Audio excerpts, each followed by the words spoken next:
College of Pharmacy, a very warm welcome to today's chief guest, Professor G. Rangachanardana sir, our beloved principal, Dr. M. Niranjan Babu sir, and speakers, Dr. K. Umameshwar Rao sir, Dr. G. Sumulata ma'am, Dr. E. Maheshwari ma'am, Dr. Krishna Undala sir, Dr. Vadivelan sir, Dr. Manjula Devi ma'am, and all the delegates. A very warm welcome to you all. First of all, I'd like to thank everyone for finding your time and joining this AICTE sponsored online national conference on opportunities and challenges in clinical research and pharmacovigilance in India, organized by Seven Hills College of Pharmacy in association with Department of Pharmacology, Sri Venkateshwara Institute of Medical Sciences, Tirupati. Let's start this conference with the blessings of God. Prayer. Prayer is the process of talking with God in order to achieve a purpose. So let's start this conference with the prayer song.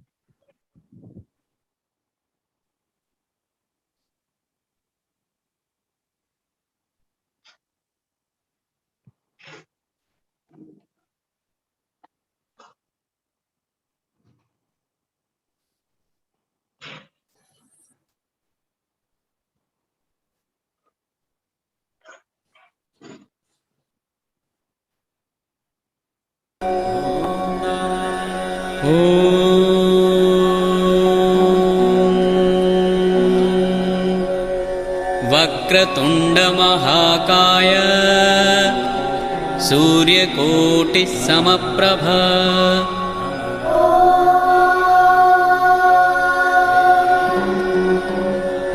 Vakratunda महाकाय सूर्यकोटि समप्रभ निर्विघ्नं कुरु मे देव सर्वकार्येषु सर्वदा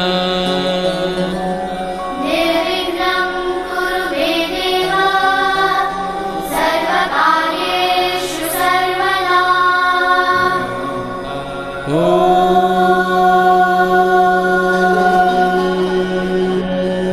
वक्रतुंड महाकाय सूर्यकोटि समप्रभ निर्विघ्नं कुरु मे देव सर्वकार्येषु सर्वदा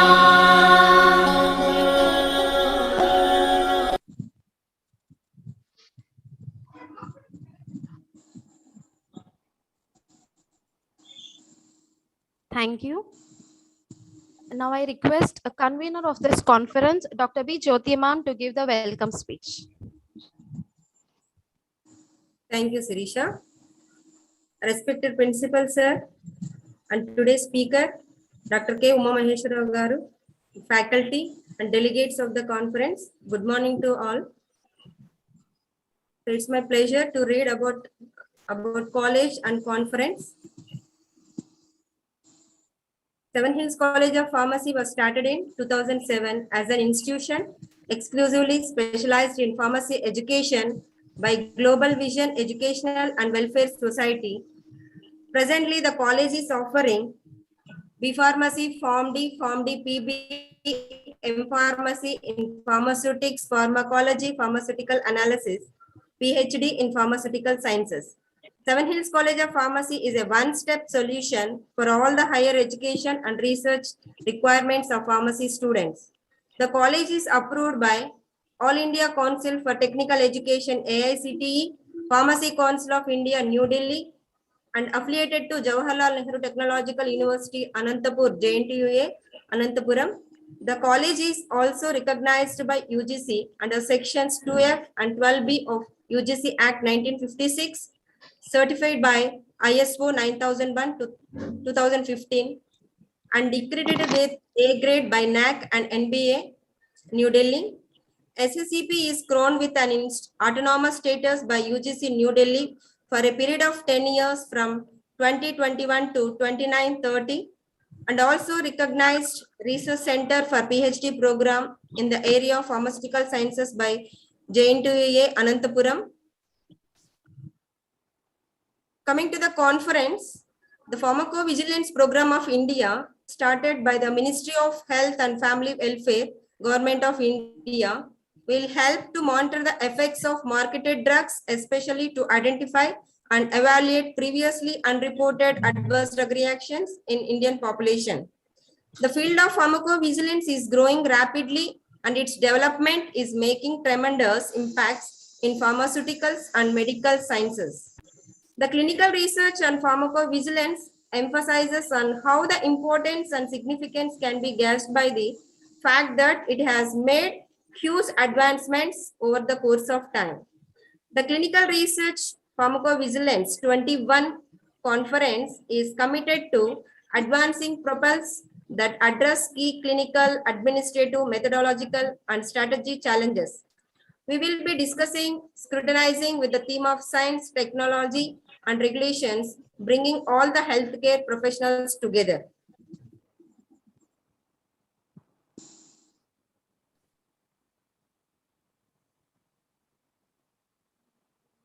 And also, coming to my message, it's a gratification and delight for all of us to organize AICTE sponsored national online conference on opportunities and challenges in clinical research and pharmacovigilance in India in association with Sri Venkateshwara Institute of Medical Sciences, SPMCW Hospital, Tirupati.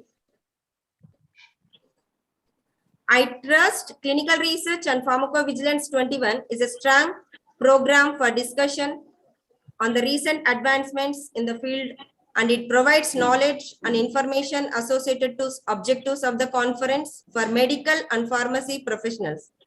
I'm confident the scientific program of the conference would certainly give the participants an opportunity for generating discussions and restorative interactions.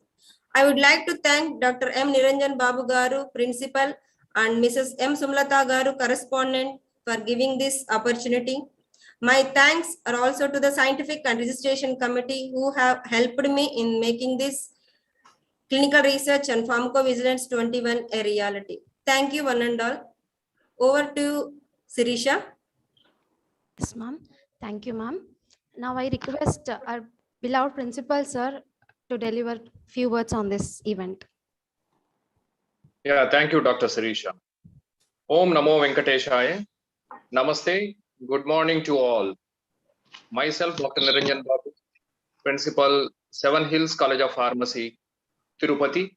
Before we get started, I would like to express my sincere thanks to Honorable Chief Guest for this inaugural webinar, Professor G. Rangajanardhan Garu, Vice Chancellor, JNTU Anantapuram, accepted for his presence virtually.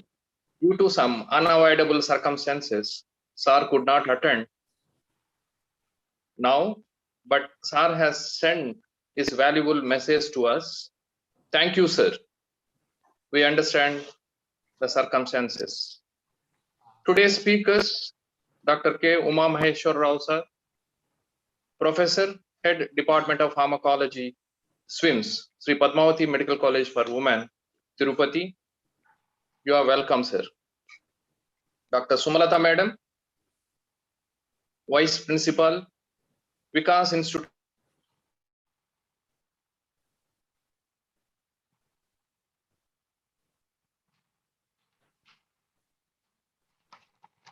Sir, excuse me, sir. Sir.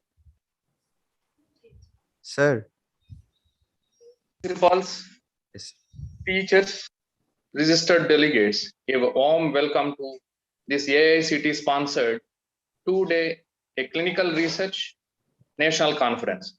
The opportunities and challenges in clinical research and pharmacovigilance in India, organized by Seven Hills College of Pharmacy in association with Department of Pharmacology, SWIMS, Sri Padmavati Medical College for Women, Tirupati, from today and tomorrow. I hope that everyone would like to take these results of this program. I am confident that your valuable ideas will prove useful to overcome new challenges and define a new dimension. I wish success of this webinar. Thank you very much. Have a nice Friday. Jai Hind. Over to Dr. Sirisha Madam. Yes, sir. Thank you, sir. Now I request Mrs. B. Shivagami ma'am to introduce our chief guest, Professor G. Rangajanardana, sir. A very good morning to one and all present here.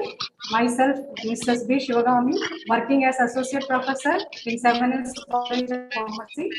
I welcome all the delegates to the AICTE sponsored 2 days national conference on opportunities and challenges in clinical research on pharmacovigilance in India, organized by 7 Hills College of Pharmacy, Tirupati, Andhra Pradesh. I feel very delighted and privileged to be a part of this conference as a co-convener.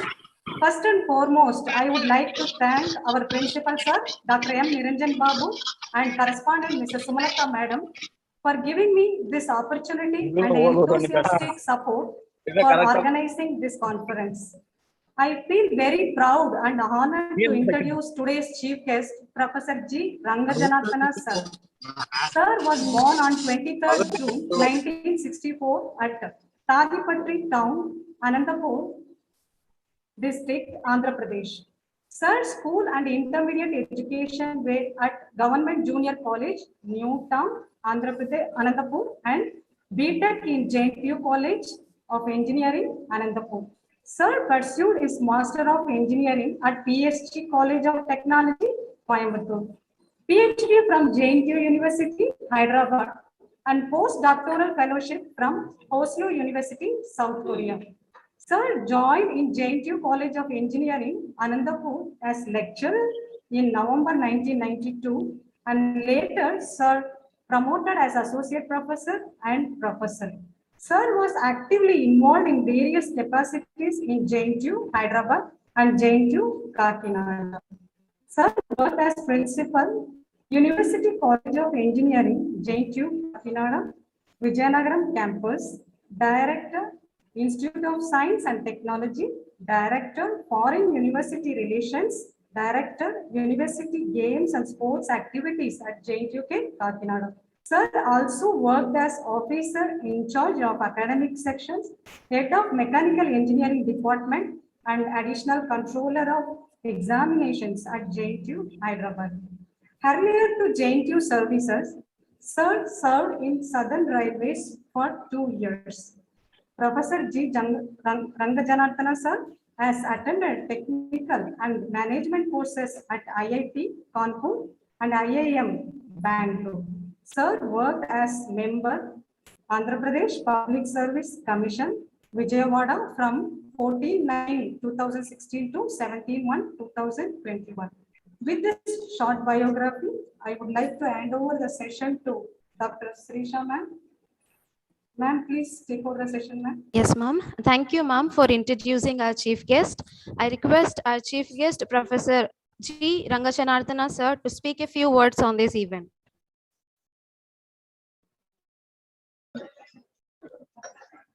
Thank you, Dr. Sirisha. It is very hard to start the inaugural session of AICTE sponsored 2-day international conference without our chief guest, Professor G. Rangajanardana Garu. But it is fortunate enough to have the message from the sir to address the conference and the gathering. Thank you. I took this privilege to read the message from Professor Rangajanardana Garu. Good morning to all. Dear Dr. M. Niranjan Babu Garu, Principal, 7 Hills College of Pharmacy, Tirupati, resource persons chairing the sessions, faculty and student delegates. It's a moment of privilege and great honor for me to be the inaugural chief guest for the AICTE sponsored 2-day national conference on opportunities and challenges in clinical research and pharmacovigilance in India. Organized by 7 Hills College of Pharmacy, is an autonomous institute, Tirupati, in association with Department of Pharmacology, SWIMS, Sri Padmavati Medical College for Women Hospital, Tirupati.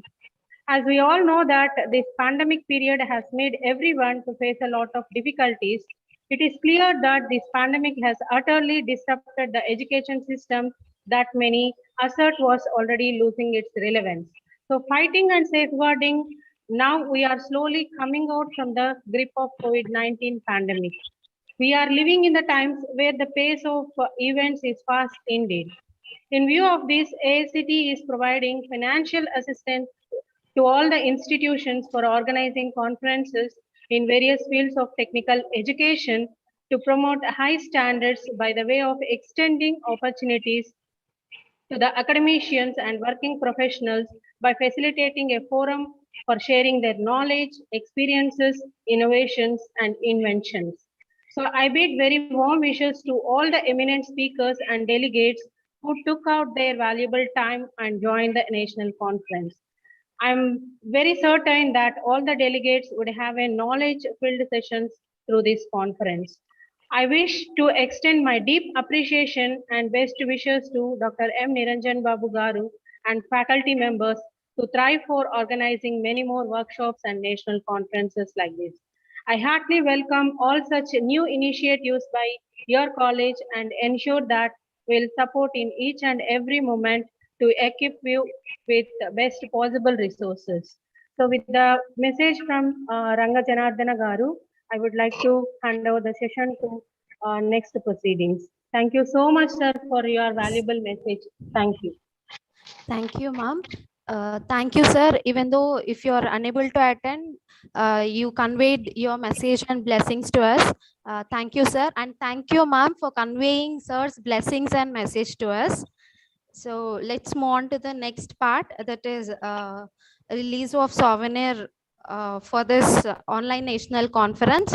Now I request our principal, sir, to release the souvenir of this online national conference. Yeah, thank you.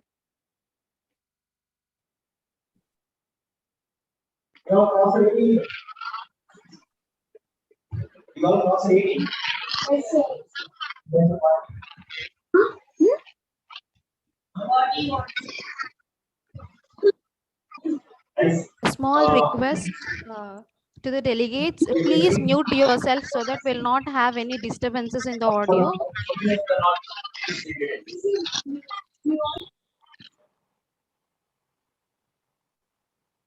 Yeah, fine.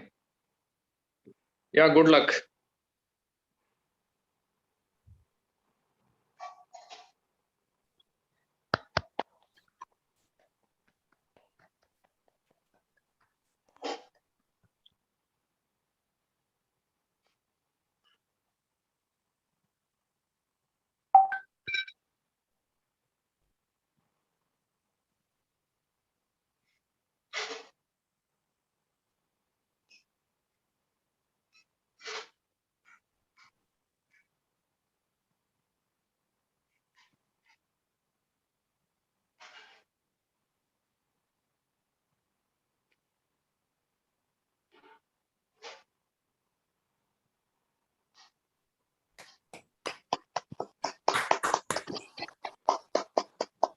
Thank you, sir.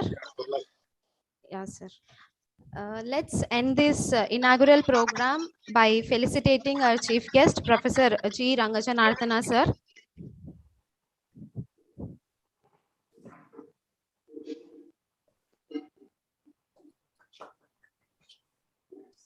Sir, please accept this token of gratitude.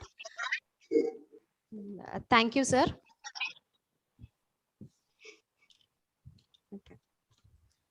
Okay, let's move on to the main part, that is sessions. So totally today we will be having 3 sessions.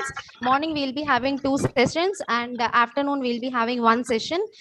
Morning first session will be taken by Dr. K. Uma Maheshwar Rao, sir, on the topic challenges in pharmacovigilance and the way ahead. And second session will be by Dr. G. Sumalata ma'am on the topic machine learning in health data analytics and pharmacovigilance. And third session will be in the afternoon by Dr. E. Maheshwari ma'am on the topic disproportionality analysis using FAERS database. So before moving on to the session, I'd like to give a couple of instructions to the delegates. To keep the quality of sound functional and to avoid any disturbances, I request all the delegates to mute yourself so that we'll not have any disturbances in the audio. And If you have any questions during the presentation, please feel free to drop your questions in the chat box so that we can answer your queries after the presentation is completed. So let's start the first session. So here we have with us Dr. K. Uma Maheshwar Rao, sir. On behalf of Seven Hills College of Pharmacy, I welcome you, sir. Thank you. Sir. So I request Dr. Robin George, sir, to introduce the speaker of this session, Dr. K. Uma Maheshwar Rao, sir. Good morning to one and all. Good morning to all the respected delegates, speaker, and the conveners and coordinators of this AICTE sponsored GOC organized by Seven Hills College of Pharmacy in association with Sri Venkateswara Institute of Medical Sciences. This morning, I took a great privilege with happiness to introduce our first speaker, Dr. K. Uma Maheshwar Rao, sir. He is the HOD, Department of Pharmacology, SWIMS SPMCW. Moving on to his educational excellence, he has completed his graduation in MBBS from AIMS and his post-graduation MD Pharmacology from Sri Venkateswara Medical College, Tirupati, and DNB from AIHS, Chennai.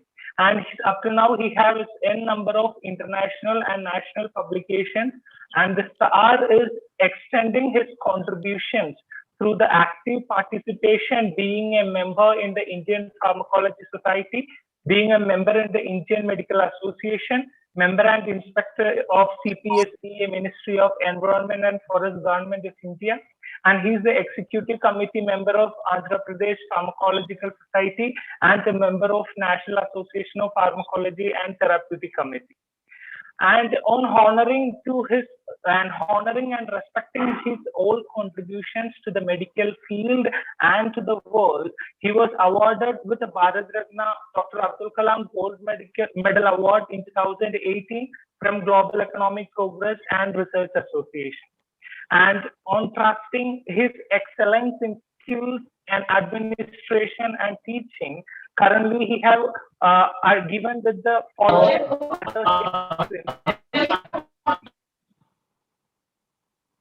He was a member in the medical education unit in the SWIMS, and he have worked as vice principal in administration at SWIMS Tirupati, and he has worked as a full additional in charge of principal of SWIMS SPMCW, and he was also worked as controller of examination in the SWIMS University, and presently he is working as a dean in the student affairs of SCMC and SPMCW.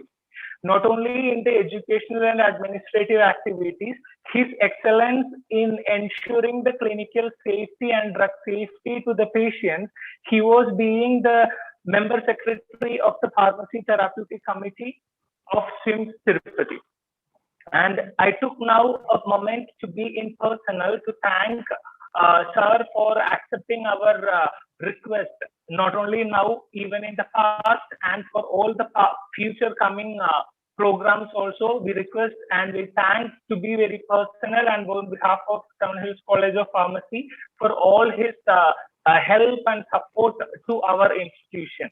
And finally, I ensure that being the coordinator of the ADR Monitoring Center in SWIMS under Pharmacovigilance Program of India of Indian Pharmacopoeia Commission, sir is found to be the best and the #1 person to speak about the topic challenges in pharmacovigilance and the way ahead, which is the core concept and theme of our AICTE sponsored GOC organized by Seven Hills College of Pharmacy in association with the Sri Venkateswara Institute of Medical Sciences. So with this very short note and a great expression of thanks and gratitude, I hand over the session to you, sir.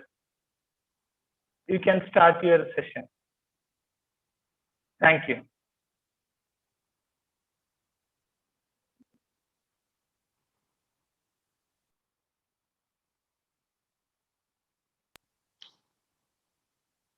So can you give me the portal to share the slides? Yes, sir. 1 second, sir.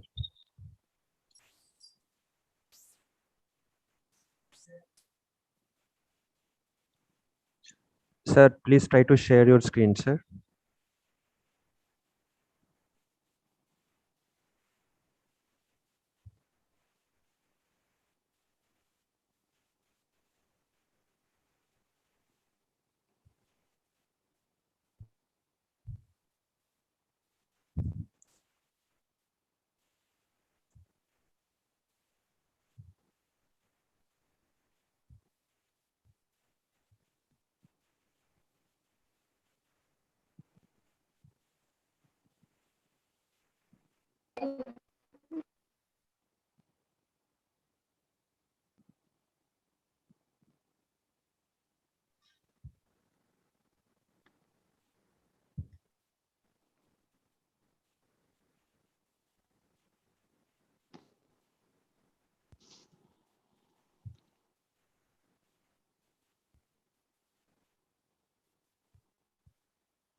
Yeah, can you see me now? When this is it clear to you? Sir, not yet we got the screen, sir. You did not get the screen? Yes, sir.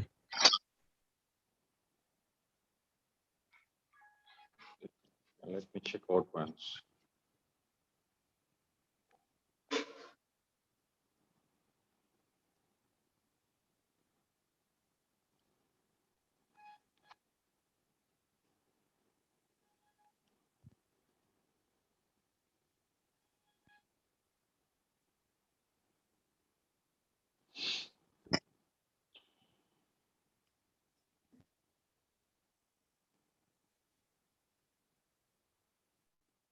Where is it?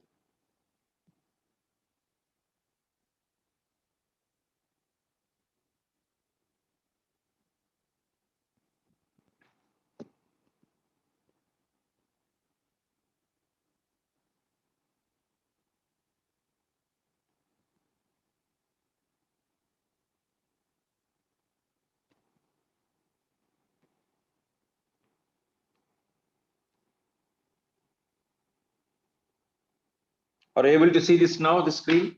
Yes or no? Sorry, I sir. shared. Yes, sir. Sorry, sir. Still it is not visible. It is not visible. No, The sir. screen is not visible. No, sir. No, sir. Or shall I send the PPT to you so that you can operate? Yes, sir. Because it is not getting shared out from here, the screen. It's okay, sir. You can share, sir. You can send to us, sir. Okay, I'll send it to you now, right now. Yes, sir. Just be on the line and in 1 minute I'll send it to you. Yes, sir. Yes, sir. No problems.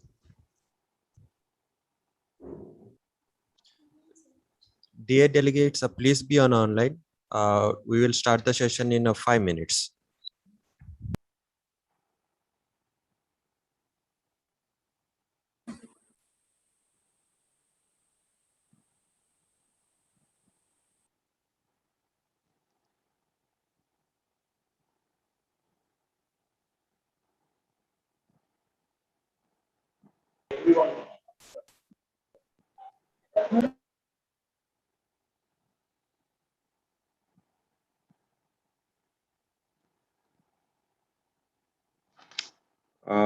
Send me some mail address. Any of you, one of the mail address which you can access. Yes, sir. We'll Yes, sir. send. I will send to you, sir. I Yeah, will yeah, send I to you know, or because Shravan, sir. mail it is easy. Yes, sir. Fine. Just tell me the mail address. I'll type here and send to you. Sir, I will keep in a chat box, sir. Okay. Zoom. Yes. Yeah, yeah, yeah. Sir,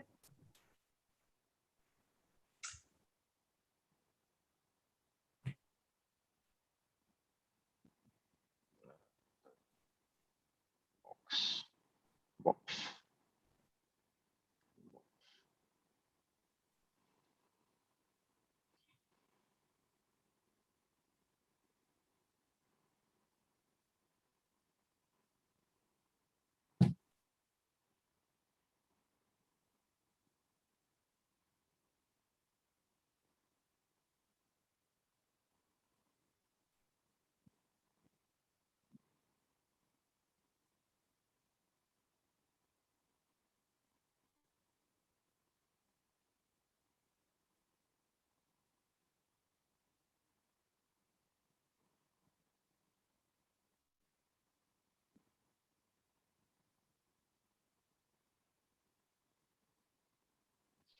Jyoti, did you get it? Jyoti is online.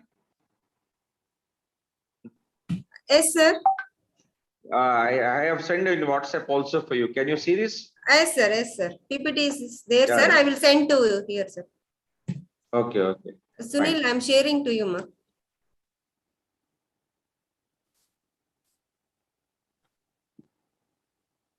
Sunil, Yes, ma'am. I Hello. think you received. Yes, ma'am. Yes. Yes. Sir, we received, sir. We will display, sir. Thank you, sir.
Sir, just 1 minute, sir.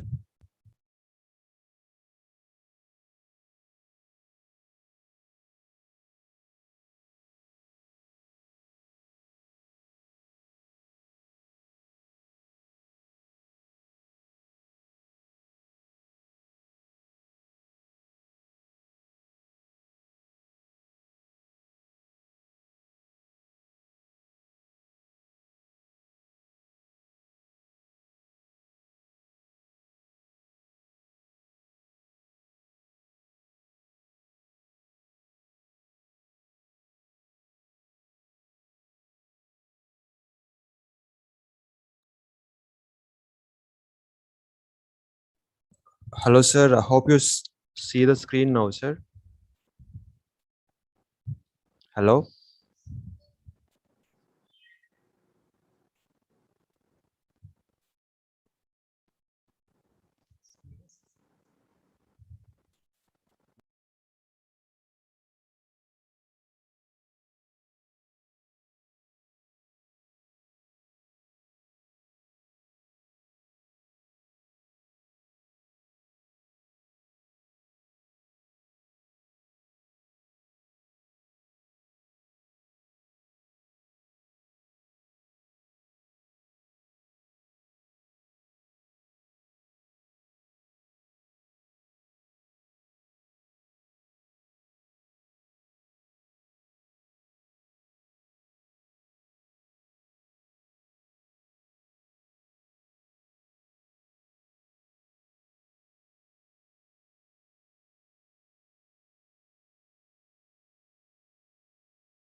It has come now. Sir, hello, sir. Yes, sir. Okay. Thank you, sir. Yeah, you can see it, right? Yes, Yes, sir. sir. We can see the screen, sir. Yeah. Are you able to hear me? Yes, sir. Perfectly all right, sir.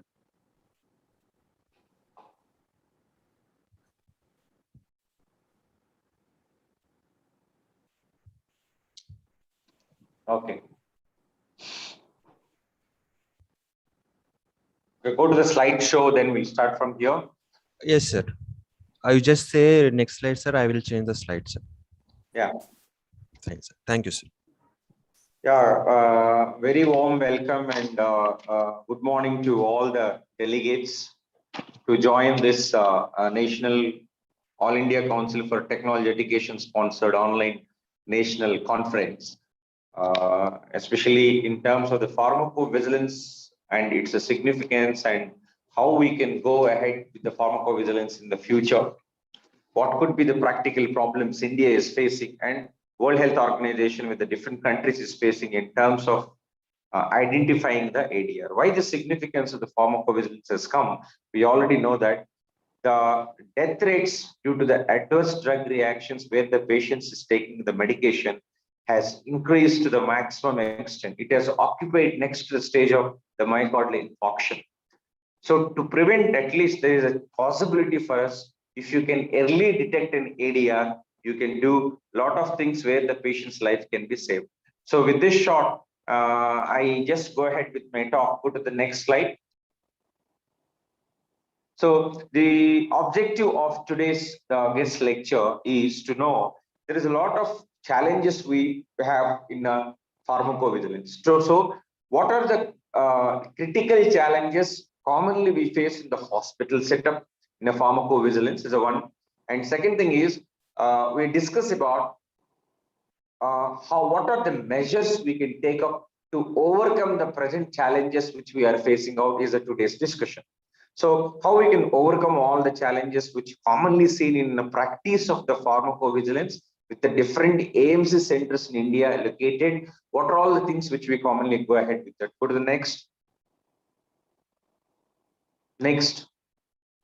So now the question of pharmacovigilance is arised. The significance of the pharmacovigilance arised as a part of the patient safety, or better word, we call it as a medication safety. So what is there? Basically, patient safety and medication safety is the key goal of the pharmacovigilance, isn't it? It's a successful pharmacovigilance system is the one which we say it is a well outcome and successful pharmacovigilance system. It collects, analyzes, and shares the safety of the drug the patient is taking, and the data is created consequently to that while aiming and to reduce the risk of the patients in shortening the time possible in a particular period of the short time. If we can identify and analyze, collect, and post sequel of an ADR, if you can follow up, we can save the life of the people.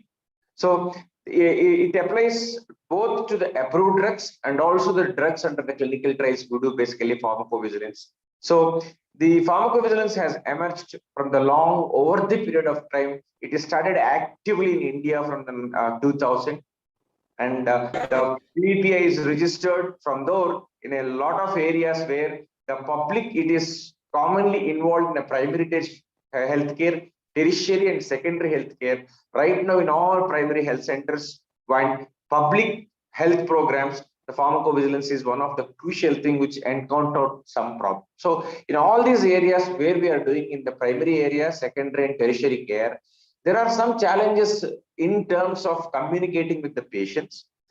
There is some challenges in terms of reporting, identifying the idea, and there are certain problems which we commonly come across to report back to the PVP or IPC Ghaziabad. So 3 steps, how to get it from the patient, and patients itself comes and report to us, and how far we are identifying the problem. 100 patients are there, for example, in a hospital.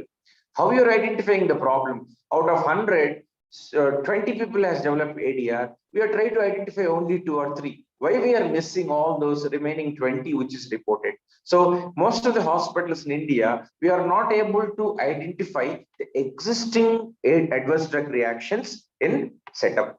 So what could be the probable problems or the challenges which made us not to get those ADRs? So at the different steps of the levels in collecting the ADR, identifying the ADR, and reporting back to the TVPI, there are certain challenges which we commonly across. Go ahead, next. So this is basically what challenges is levels occurs is we are talking about the different systems like reporting area, patient area, and the what do you call collection area. So first challenges what we can face, the challenges is stakeholder awareness and alertness. Who are the stakeholders? Stakeholders are the one who try to treat the patient, who try to give the care inside the hospital. That means the nurses, the doctors, and the what do you call the pharmacy, clinical pharmacist, and the healthcare workers. Overall, the medical and paramedical staff are commonly should aware what is called ADR, how to get an ADR reporting, how to identify the ADR, and how to make that alertness that particular drug is supposed to cause, for example, ankle edema. How do you going to what do you call put an eye on them that the ADR may come in them. So stakeholder awareness, and we should make all awareness of the stakeholders. The second problem we have is the reporting process and competency reporters. The problem is we have a lot of, I have 106 what do you call ADRs. When I want to upload to the central what do you call central portal of PVPI by using a VisiFlow, for example, certain things are not accepted. There is some challenges always in the reporting. Even though I upload, they'll say it is rejected. Sometimes it won't get uploaded. There are certain problems in the reporting process of an ADR.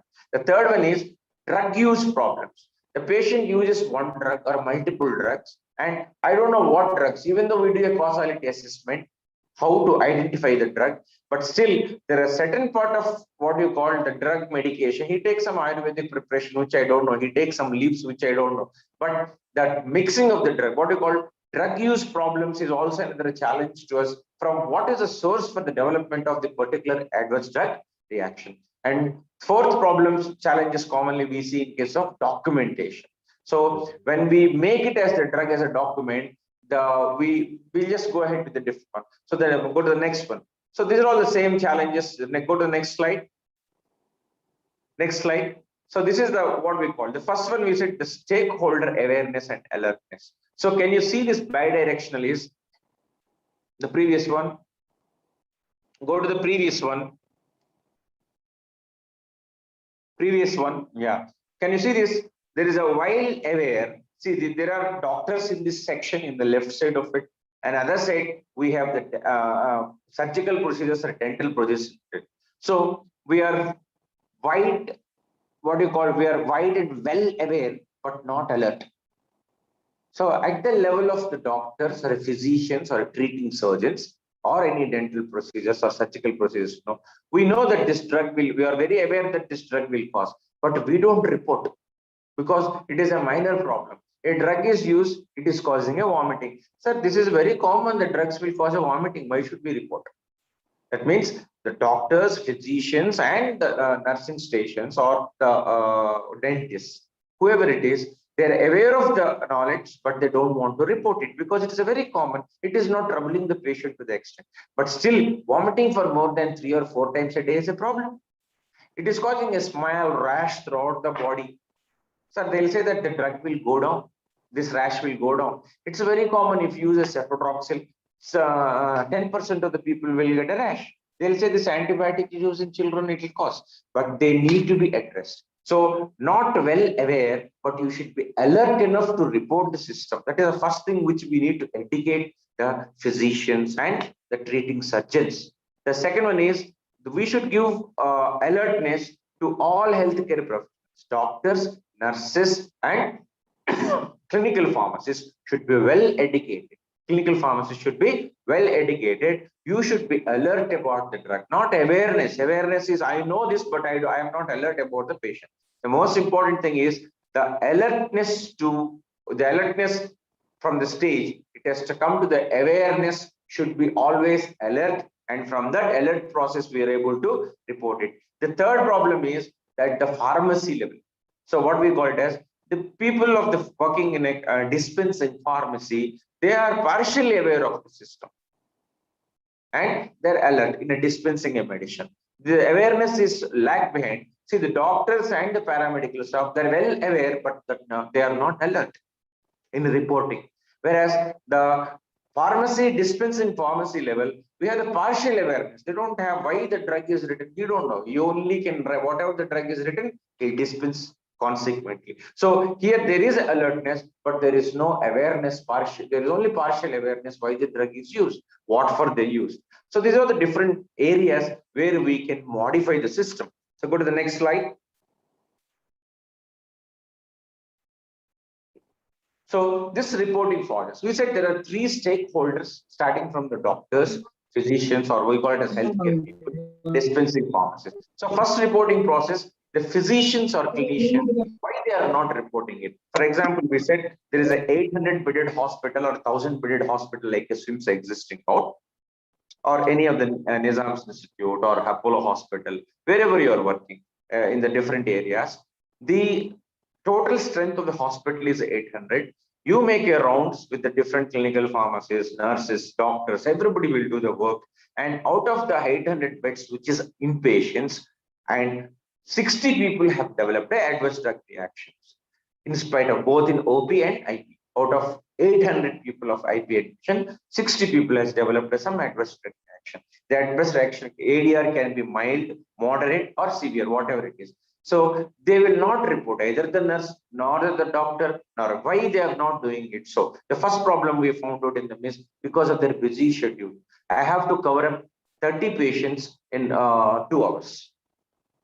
Each patient 10 minutes. I don't have time to write all these things. First of all, I don't concentrate much to ask the patient, do you have this problem with the use of this drug? I don't ask. I only see for the treatment more, how to improve symptoms, whether the symptoms are improved or not. So I am concentrated only on outcome of the patient rather than his problems, how he is facing. Consequently, we don't observe them.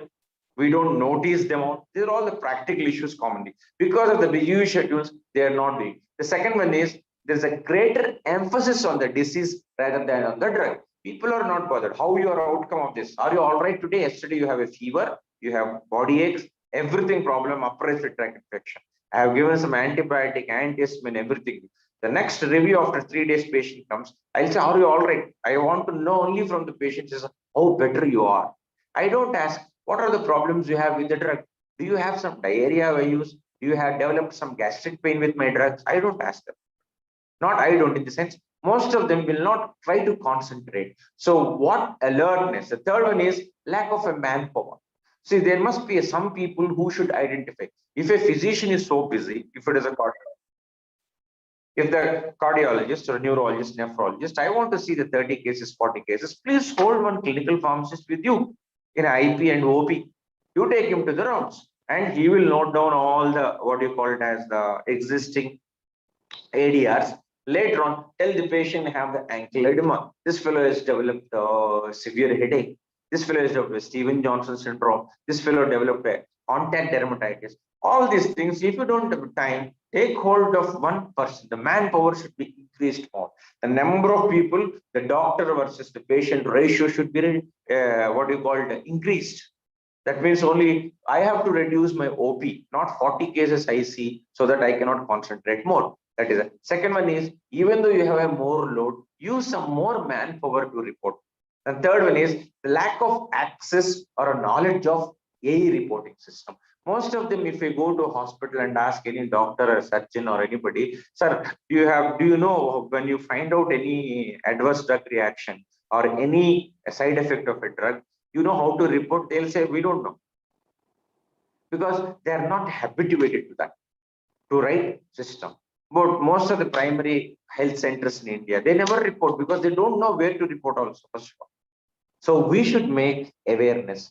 Now, the pharmacovigilance program of India has taken active steps to all clinical pharmacists with the PharmD designations posted in the 156 centers of the AMC centers of in India.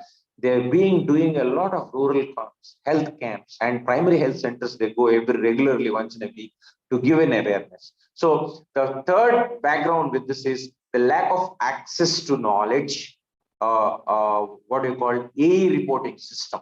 So we need to make aware of all these things. And third one is lack of feedback from AE reporting system. So even though I know how to, what you call adverse drug reaction is reported, nobody gives me what is back. The doctor, one doctor says, I don't know how to report it. I am working in a primary health center.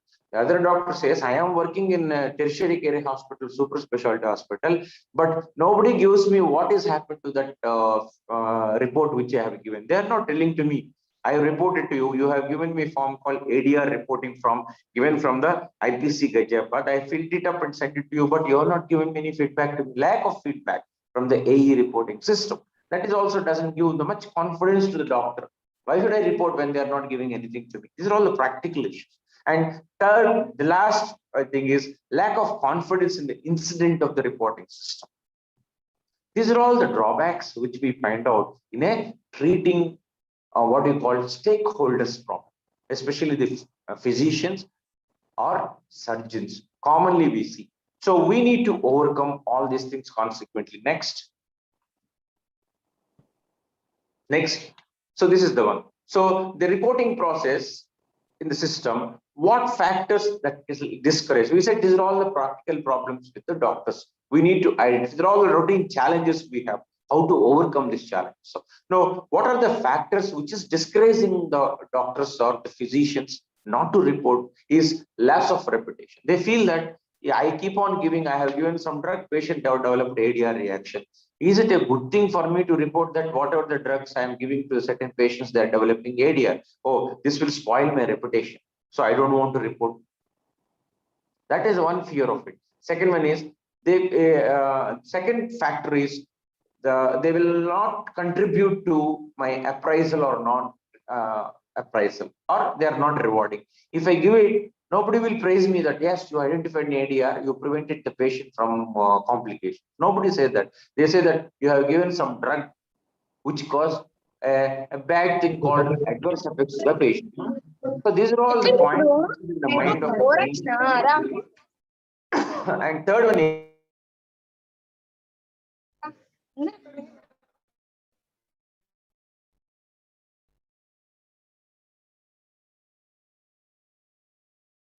Sir, excuse me, sir. Sir, please unmute, sir. Sorry, sir, by mistake. Yes, sir. Thank you, sir. okay. So this is the one. So loss of reputation. They will not contribute my appraisal. Doctor feels that it will spoil my reputation when I keep on reporting ADR, number one.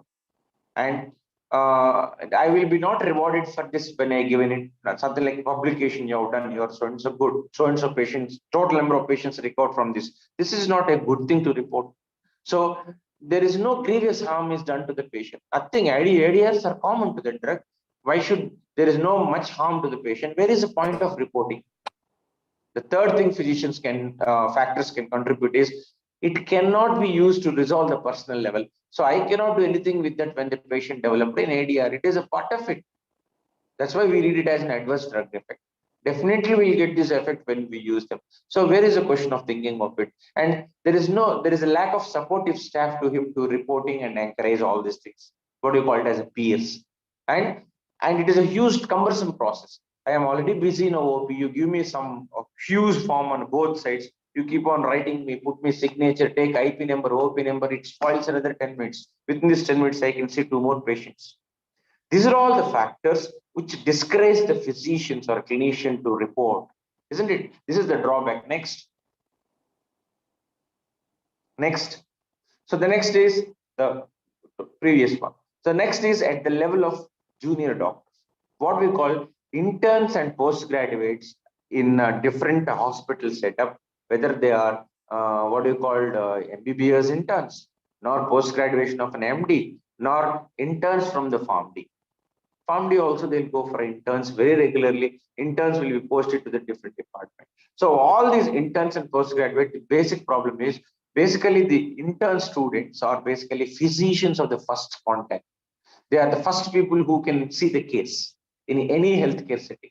So pharmacovigilance and ADR reporting is a part of undergraduate training program. What we have to do is nowadays pharmacovigilance is given as a part of an ADR intern training program for MBBS.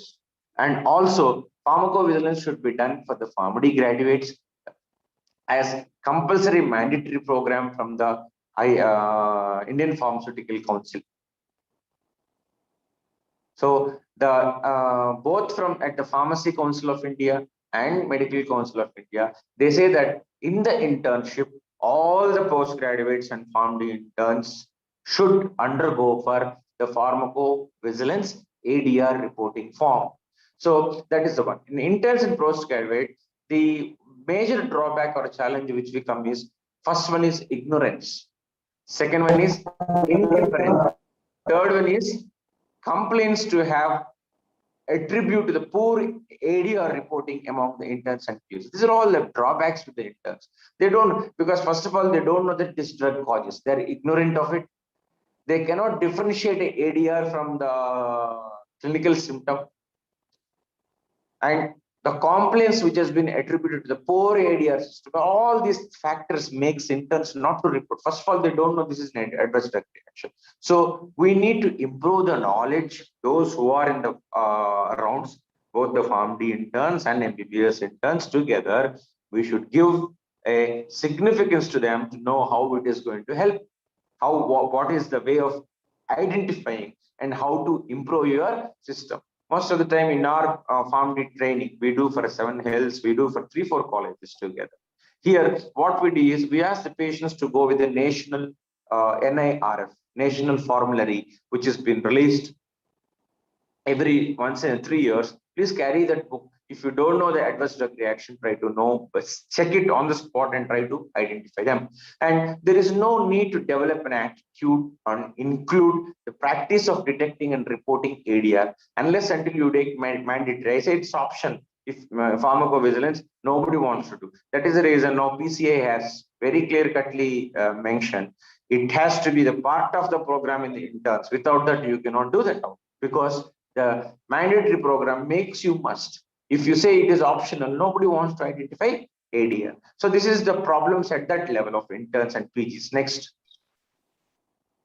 slide. That's one. Another thing is factors hindering the practice of ADR reporting. What are all the factors? Usually commonly is the clinical workload. If you give multiple, they do a prescription auditing, OP auditing, IP auditing, so many audits they do, clinical pharmacist working in the pharmacy. Problem is, if you ask them to identify, you do a rounds on one side, you do audit on the side, you go for the OT, you check for the pharmacy stores, the load is more. So they cannot do all this thing. So exclusively, when you make them to the reporting, you keep only certain faculty of the pharmacy, clinical pharmacist, one group of it for the reporting, one group of the people reporting for prescription audit, one group exclusively making rounds. You have allotted 20 beds today, check only those 20 beds and find out the ADR. Don't do other job. If you do multiple tasks, the clinical workload is given more. You don't concentrate on. The interns cannot concentrate on that. You are given a project, you have to do consequently the clinical rounds, you have to do a patient counseling on all these areas. The second one is the concern for a patient confidentiality. They are little bothered about it to report about the patient's confidentiality. Why should I leak the what you call confidence of the patients that he has developed? The certain patients have gynecomastia developed as a side effect. I don't want to reveal it. They are bothered. There is some concern related to the patient confidentiality and fear of possible any legal complication of reporting. Oh, if I report this, in my ward, for example, the report is done. You went to the medicine ward, you found out some ADR. There will be little what you called bothered about that. They will catch hold of me because this ADR is a reaction, or my chief or my professor or anybody will be accused that the drug is, which is not so, because it's not aware. We already very clearly said ADR reporting system is a blame-free environment. It is not fault-finding system. Okay, it is not a fault-finding system. It is a fact-finding system. We want to know only the fact. It's not perfect. So that's the one commonly. Next slide.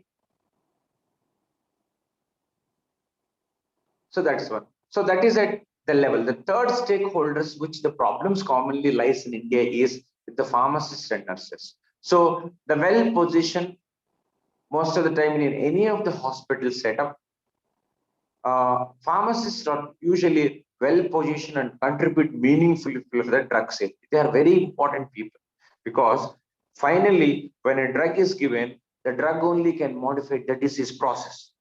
isn't it? The correct drug to the right patient in the right time is the most important thing. That's what we say, the 6 rights when the drug is given. Right time, right drug to the right patient at right dose.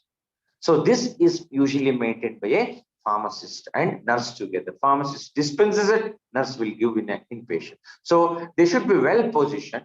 They contribute meaningful to the most of the drug safety mechanisms in the hospital.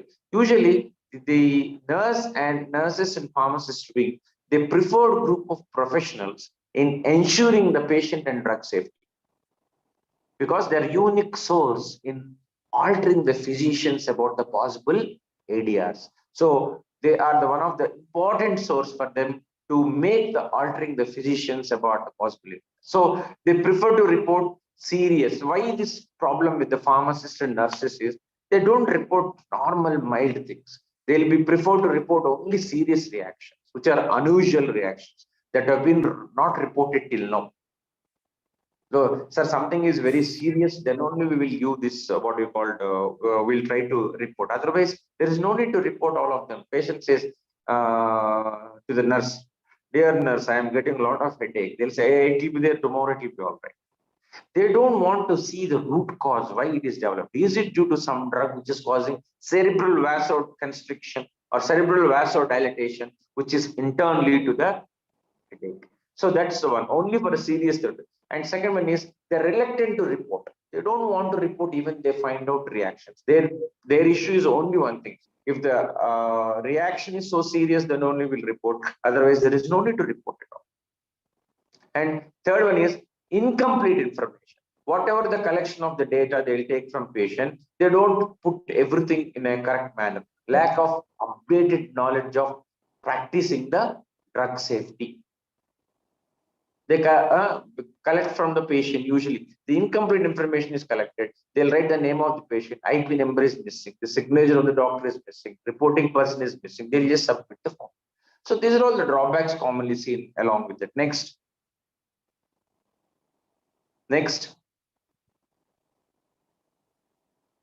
Go to the next slide. Okay, now this is the one. So at the level of reporting process, what we call the patients and consumer. Now the healthcare system people are, there is a certain problems at the level of physicians, certain problem at the level of the healthcare system people, certain problems at the level of the nurses and pharmacists. And right now, the other side of the other corner of this is basically the patients. We always have a mobile app. We always tell the patients, whether you're in the home, whether it is a self-medication or medication used by your own, if you develop an ADR, please call up these toll-free numbers and tell us so that we can reach you and try to help you. So what we call it as the patient motivation to report the ADRs. So the other problems of the patients and consumers commonly seen here is there's a wide, most of the consumers are nothing but the patients, right? So their wider use of over-counter drugs. They don't take any prescription. Hey, they'll go to pharmacy stores, give one tablet for headache, give one tablet for what do you call cold, give one syrup for a cough. They'll ask this way. That is called the over-the-counter drugs. They use very widely, especially in India. We have certain drugs which can be given even without a prescription, like paracetamol. But people use wisely of these drugs. And the leftover medicines also they'll take very liberally. If I say that when a patient comes, ask me, sir, I have a nasal block, I will write a nasal decongestant called the xylometazoline hydrochloride. It comes as a Otrivin. So I ask them to put it in the night, a few drops left and right.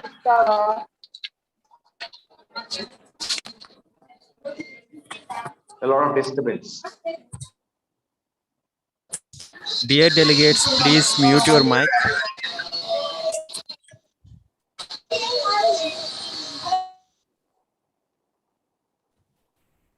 Yes, okay, fine. So what we do is the wider use of OTC drugs will make the patient will make the overuse, what we call it as they will use whatever the medicine they like, number one, without any doctor's prescription. And they use the leftover medicine. That's what the example I told you. If the patient have a nasal block, I'll rate xylometazoline or otrivin nasal drops. So he is supposed to take only when he has nasal cough, because he will use for 2 days and leftover every day. So till the bottle is finished, all the 30 days he'll keep the thing, which nobody is prescribed. So they use overuse of drugs. Third one is the patients cannot appreciate the association of an ADR with the taken medicine. If you take one drug, you've developed some allergic reaction and rash. They don't know, first of all, that this reaction is due to the drug which he has taken. That means they cannot appreciate the ADRs exactly happened consequent to this. And third important factor why we are not getting from patients is lack of motivation to report of an ADR. Even though the ADR comes, they don't come to a doctor and report. Therefore, again, the onus of the reporting lies on the treating physician. That's important. We don't concentrate on the patients to identify. Only some certain people in advanced setup of the healthcare system. You see that Brazil, you see the United Kingdom. The patients are very alert about it. Even with the small adverse reaction, they call up and they'll tell. There's a lot of role of the people, how they contribute. They'll try to get rid of their problems. But in India, the practical problem what we see is in a reporting, usually what you call patient self-reporting is a very lag behind.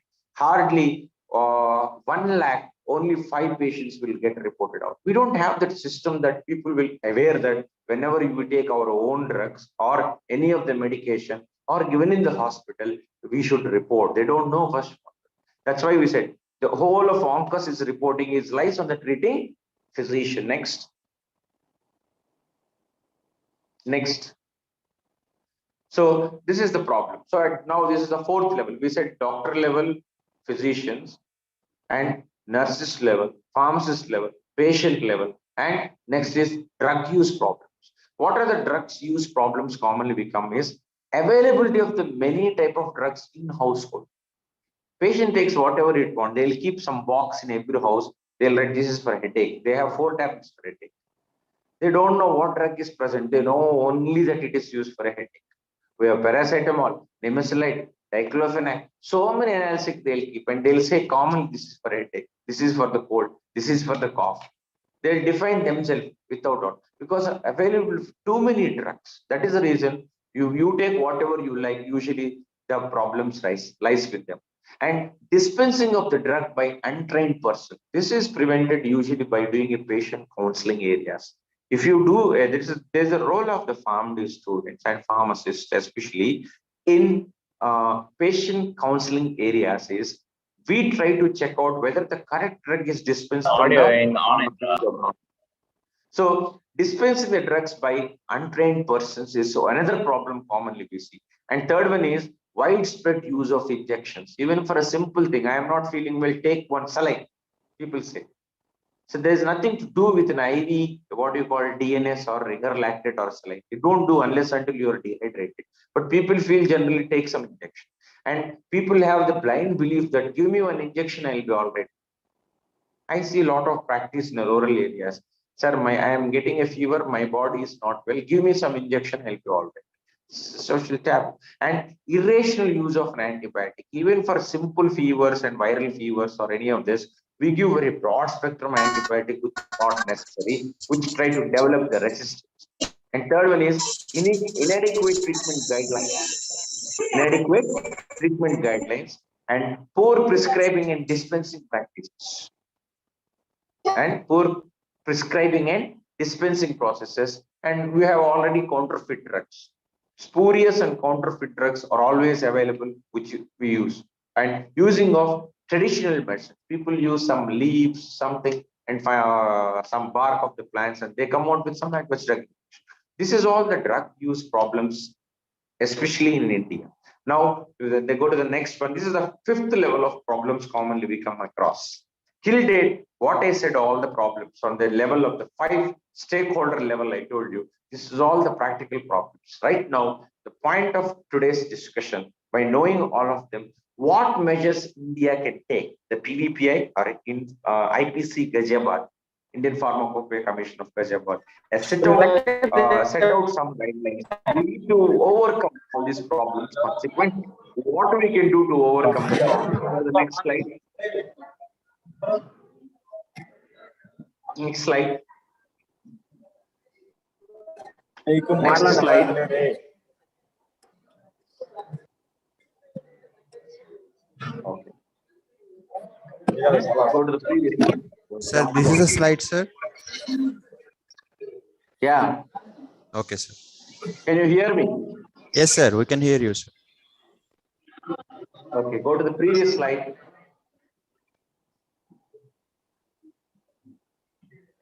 Go to the previous slide.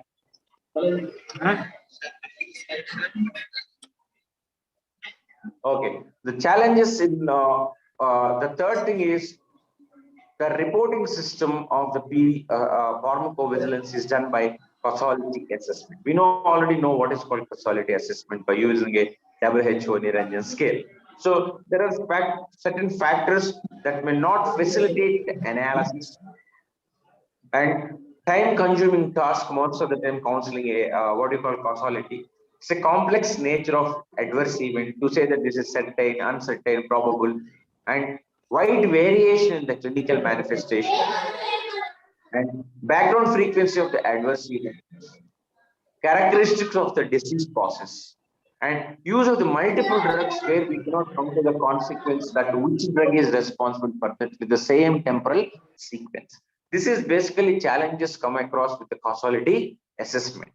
Okay, these are all the common challenges in a causality assessment. Now, because of the complex nature of an adverse event, certain, probable, possible, so many ways, and there's a wide variation in the clinical manifestation. These are all the practical issues. Next slide.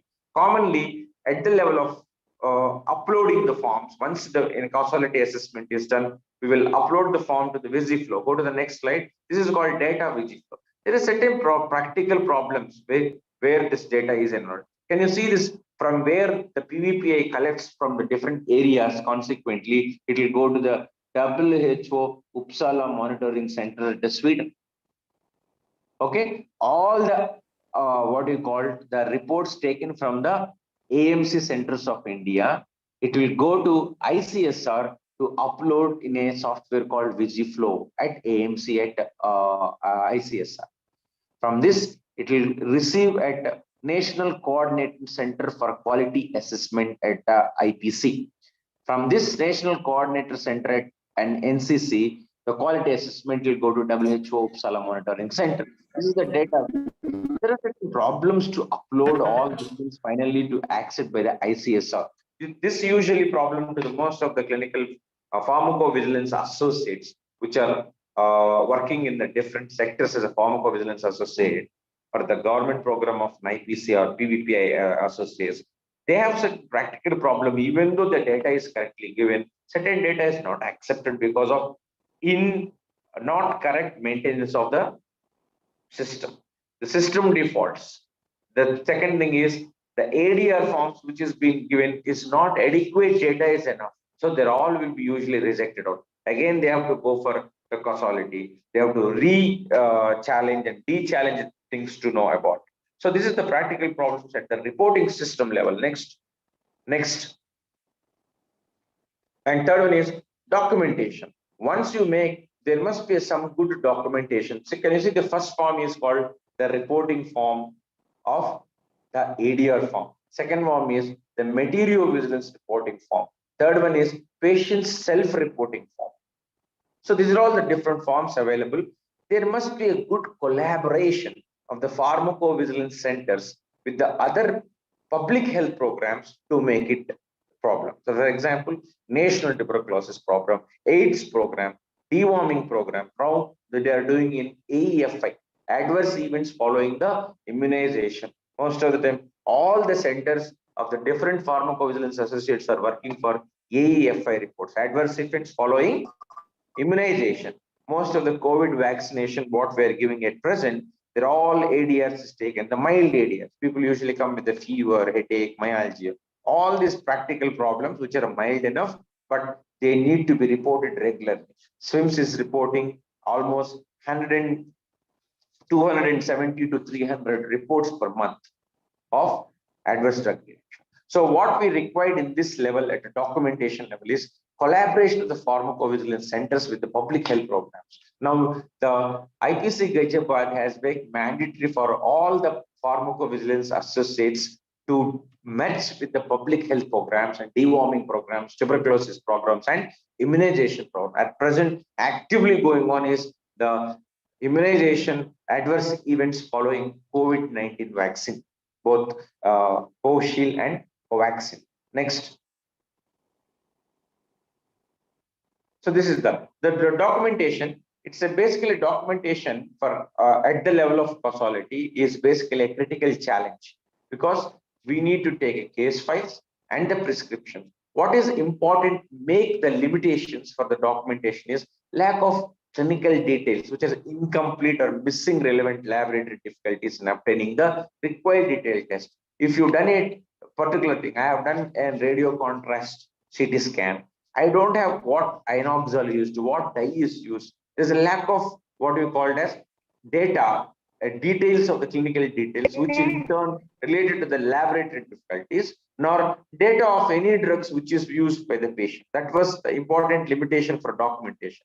The patient says, I have taken some drug given by them. What drug you have taken? He says, I don't know. Oh, do you have a strip of it? No, I don't have it. He says, I went to some village. I am working in one village. Some medical shop is available. He has given me one tablet. After that, I have developed a severe reaction. Do you ask? He doesn't know what drug is taking.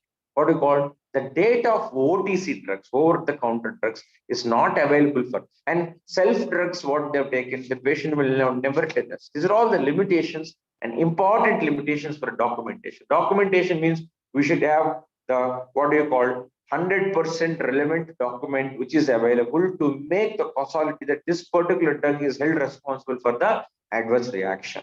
Next. Next slide. So at the present, the challenges during the COVID-19 period, we are running from the past 2 years with the COVID-19 pandemic. So the pharmacovigilance has gained a more important at this time than this, because the doctors and public health specialists and healthcare providers urgently need an accurate and up-to-date information on the COVID-linked drugs and drugs. Right now, it is simply started from the beginning that we can give HCQ, hydroxychloroquine. Later they said ivermectin. They said later on azithromycin. Different group of compounds, different natural, homeo, so many drugs which we are listening here. So this gives a situation of the ambulance has kept in the patient, what to use, what not to use. Everything is not solid, what you call fluid status information. That's the reason the challenges come routine to the pharmacovigilance activities, which are unable to proceed as a normal because of the high pandemic situations. The reports we cannot go because everything they say that you are not supposed to meet a patient with a PPE kit, because social distancing is a mandatory, which restrict to ask the patient what is the problem with you when you're using HCQ, have it is improved, any reactions you develop, we don't know. And closure of all facilities and quarantine makes us still more difficult to meet the patients. And there is a flexible post-marketing because we don't know what drug is used. So the everyday one drug, they say we copy and use. What do you say? The flexible post-marketing rules, which made a new antiviral drugs beginning, which is which is used under trade, and several old drugs also being repeatedly, or what you call repurposed.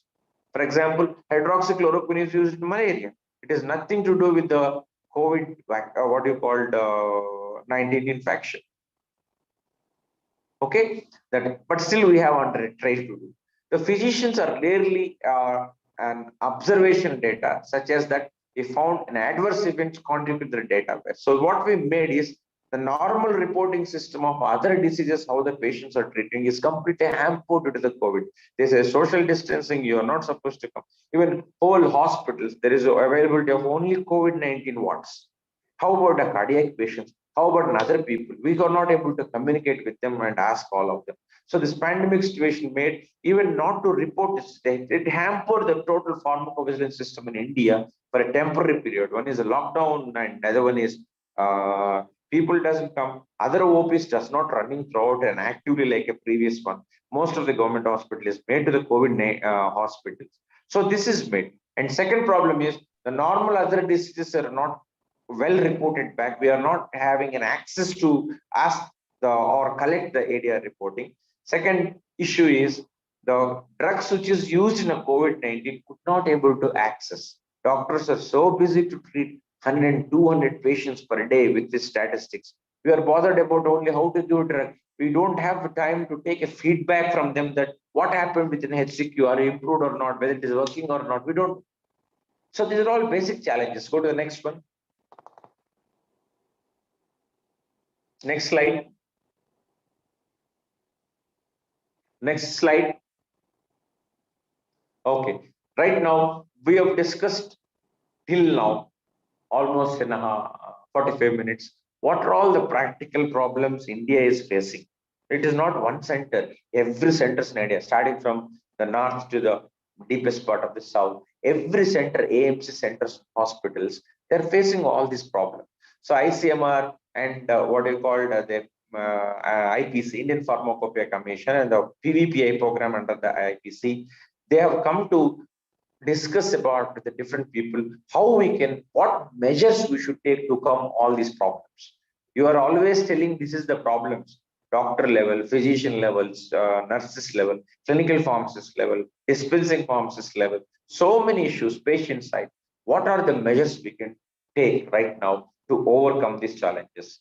So let us discuss, this is an important program, how we can make. So what we need to do to overcome these challenges is, the first one is, we should take a proactive steps for motivation of the practitioners and all the doctors working in primary, secondary, and tertiary healthcare system to generate a high quality reporting of suspected ADR. Tell them that you should give an awareness at primary health center, secondary and tertiary care center. Sir, please report if you find any ADR. Tell all the clinical pharmacists work in the ward, please concentrate in your general rounds to do ADR reporting. So acknowledgement is the most important. If you find an ADR, whether it is a mild, moderate, or severe, please fill the form and give it to us. Or if you cannot able to do, please call us. We will report, we will try to do. So that's how we should need to encourage or motivate the practitioners. Please spend your time, little more time. It will save a lot of data to the government. We can have a better drugs if you give such type of a reaction. So that is a motivation, what we call sensitization program of the doctors, sensitization program of the nurses, sensitization program of the pharmacists. We do it every week. We do a lot of sensitization programs to all the different people. And second one is, you give a continuous education and to all stakeholders, tell them that this is a ADR. But now the IPC, what you call PVPA, sends every month drug alerts. This drug alerts give us all the treating physicians, please note this reaction with this specific drug. So all treating physicians in India, there's a common essence. So we have to update the knowledge of the drug ADRs, and the sensitization should be done for all the levels, from the starting from a physician up to the level of the clinical pharmacist and the dispensing pharmacist. And third measure we can take is we should have an emphasis on pharmacovigilance and ADR reporting with the clinical rotations to the added in the curriculum. So you should make mandatory program of PVPA. All the students who do an MBBS, all the pharmacy students who do internship, pharmacovigilance is a mandatory program. It is a mandatory program. That's what I said in the beginning. The Indian Pharmacy Council and the Medical Council of India, so-called National Medical Council, both has made mandatory. Even I got circulars, I've seen that pharmacovigilance program and ADR reporting should be must and should be there in the system.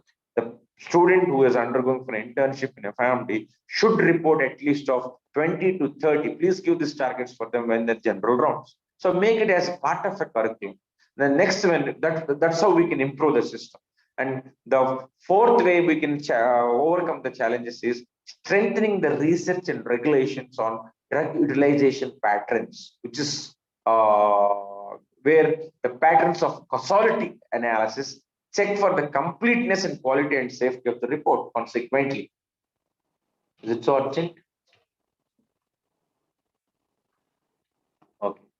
So that's the one we can do. So strengthening the research and regulations of the drug utilization patterns. This is usually taken care by the PVPI. PVPI is giving a lot of funds just to do a research, and they encourage all workshops done by the different AIMC centers, and to make the knowledge of drug utilization patterns used in different areas of India.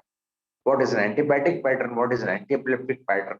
So all these things which, so once you make this research and what you call causality analysis more better shape, definitely we can overcome the challenges. So the next slide. This is the one of the sensitization workshop usually done for the PharmD students in our institution. So we have more than 90 students in the interns, and another 60 students in PharmD students exist with us as a fifth clerkship program people.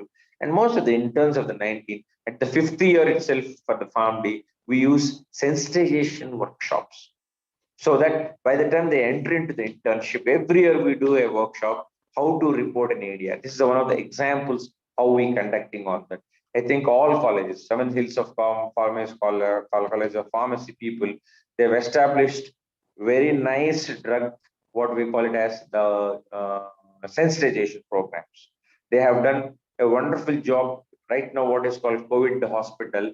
Previously, the Padmavati Medical College for hospital, the drug information centers, they used to give us 100 to 120 feedbacks every day. Go to the next slide. Next slide. This is the one. That's what I'm talking about. This is drug information center. The DIC center is one of the common platform for us. So where we can alert the patient about the ADR.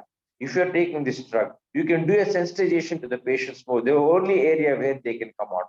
So we have one center. This is one center of the Seven Hills College of Pharmacy is doing wonderful services. We have the different other colleges at the different areas, but whole Padmavati Medical College for Women hospital is taken care by Seven Hills College of Pharmacy for the Drug Information Center. Next. And we go for regular rounds for the sensitization of the pharmacy areas. We go to the generic medical shops and outsourcing medical shops and in-house IP forms of the swims all together regularly. We go, we check all the records to see that we sensitize the pharmacist. Please tell the patients what drug we are giving. Are we giving any correct drug or not? At the correct price or not? Everything we'll check there. We'll try to sensitize the pharmacist stores and pharmacy dispensing pharmacist. Next. So now finally, the next measure to overcome the challenges is the empowering the pharmacovigilance associate. Right now, the key persons for all AIMC centers is basically the pharmacovigilance associated, which has been recruited by PVPI. So these PVPI, we have one continuously a pharmacovigilance associates available, which we recruit through the central government, through the IPC Gajabad. So the empowerment of the pharmacovigilance associate should be increased more and more. Nowadays, they are recruiting more people. Previously, we have only 56 people in India who are employed by IPC or PVPI. Right now, we have more than 256 pharmacovigilance associates available throughout that area. So what we need to do is we need to improve or increase or empower more number of pharmacovigilance associates. Usually, the basic qualification for pharmacovigilance associate qualification is a PharmD. They usually take only the PharmD people. And as pharmacovigilance associate, with the bar of M.Pharm PhD also can be taken on collection, improve the reporting process in the database. So they can improve the reporting process into the data. So next one is sensitization and motivation for the public campaigns. So this we can go for the final way is we are trying to do a lot of patient generated report can be complement to those who generate the healthcare professional. we should motivate the patient. Please, if you take any drug of your own from the medical shop, nor if any prescribed drug from the doctors, or you take your own drug which is not related, if you develop an ADR reaction, we have something called ADR reporting system in India. You can call us, you can use your app, mobile app, anything you can tell us, so that we'll try to rescue your ADR reaction. That's called patient motivation. And PVPA also has come out with a mobile app for the patient related one consequently. Next. Go to the next one. Next slide. Okay, this is the sensitization and motivation we take up here to the healthcare workers. Can you see this? This is the public domains we have gone out. This is not related to our hospital.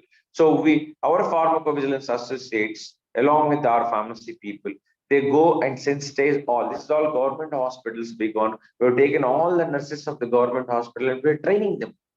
This is how we need to do ADR reporting. This is how we have to early identify the ADR in them. This is one of the sensitization program with the nurse. Next. So this is what right now at level of PVPA, we're talking about we have to increase the number of pharmacovigilance associates and number of AMC centers. And previously till last 2 years, they made only government hospitals to be the part of IPC PVPI directly. Right now, they have taken a decision in the 2018 end or 19 beginning that all hospitals, both the private and government hospitals, can be included in the PVPI directory as AMC centers, so that the reporting system will be improved more and more. So they are taken up all mandatory of this program for medical colleges, whether private or government, and all other pharmacy colleges to be the part of the PVPI directory. This is a PVPI directory. Go to the next slide. We stand here, but we stand at the 6th position here in the PVPA directory, Sri Venkateshwara Institute of Medical Sciences, and I am the coordinator as for this is registered with the IPC Gajabad. Can you see this in the page number 6? So at present, we have, go to the next slide. We have more than 156 PVP, what we call centers in India. It will be made shortly to the 300 centers. This is one of the AMC centers in what we call Adverse Drug Monitoring Center located in the SWIMS SPMCW. We do commonly causality assessment with the 60 members for ADRs. Roughly, we get 60 to 70 ADR reports per month, and we submit the same ADR after doing the causality assessment. Team exists here to the PVPI through the VisiFlow system. Next. This is an update one. Right now, we have in India, we have more than 270 sites existing, or 270 ADR centers exist. I just put the last one because the 270. Right now, it must have costed 320. Next. Okay. Right now, the last slide of this talk is, what is the take-home message with this pharmacovigilance we need to learn? What is the take-home message? We know we have presented the problems. We are trying to see that how we can overcome the challenges. There is all people are parallelly involved in that. Yes or no? It is not that one people change it, the whole challenges can overcome. One is government has to say, what you call the PVPN and IPC has to give lot of research and funds and grants, and to improve the system, and manpower should be increased throughout India. From the other important thing is sensitization of all the people. There must be a voluntary report of this. So it's a time-to-time review. What is the take-home message at the end of it is, we need to review every year, every time. Time-to-time review should be done and address the problems and evolve for upcoming challenges. Right now, these are all the practical problems. We may have more and more problems in the future. So we need to have time-to-time update, and we should have better integration of pharmacovigilance into the clinical practice and public policies. Once you make them, the integration of the pharmacovigilance to clinical practice as a mandatory and public policies, like involvement of the doctors and sensitization of the doctors, sisters, nurses, do a public campaigns by using a pharmacovigilance associate, improve the number of pharmacovigilance associates, empowerment, employment, and make total more and more number of ADR centers. That is part of the responsibility of the central government PVPI. And from our side, we need to have the accuracy and trying to identify, spend some time on the ADR reporting, try to look after it.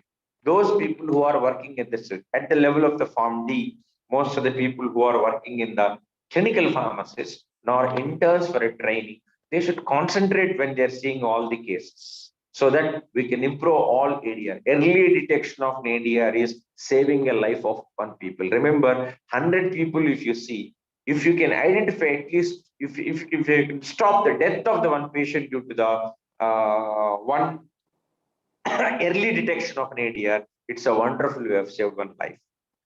If the patient starts bleeding with an anticoagulant, if you identify in the beginning stage of it, I know how to save the life of the patient. After the huge bleed in the brain, you cannot do anything else because of the drug which causes severe subarachnoid hemorrhage. So early detection is the most important factor. Thank you, all of you.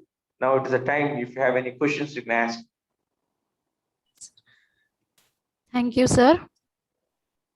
Thank you so much. It was a very useful and very informative session, sir. So as we go to the wards and in the present clinical practice, so you have given us knowledge about various challenges in reporting of ADRs and also the measures to overcome the challenges. Thank you, sir. And we are blessed to have you in association with us, sir, because from Seven Hills College of Pharmacy, like whatever the work which we are doing in the hospitals, clinical ward rounds and drug information center, ADR reporting, everything is because of your proper guidance, sir. Thank you so much. And now the session is open for questions. So if anyone are having questions, you can please feel free to ask. The delegates can unmute your mic and you can ask the questions. Thank you.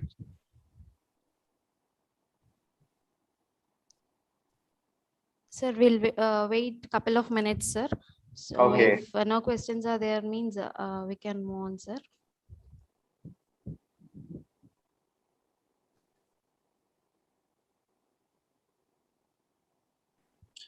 Delegates can post the questions in chat box also.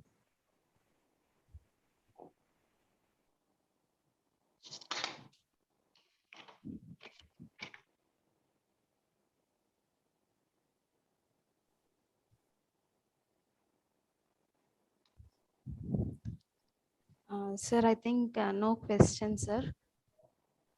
Okay. Okay, sir. Sir, So I heartily Sir, thank sir. Dr. Niranjan Babu to be the Sir, part of. excuse me, sir. Our coordinator wants to talk. sir, good morning, sir. Uma Maheshwara, sir. Good morning, madam. Sir, from my side, one question. Is there Yeah. any chance for Form D students directly for the recruitment of pharmacovigilance of program, sir?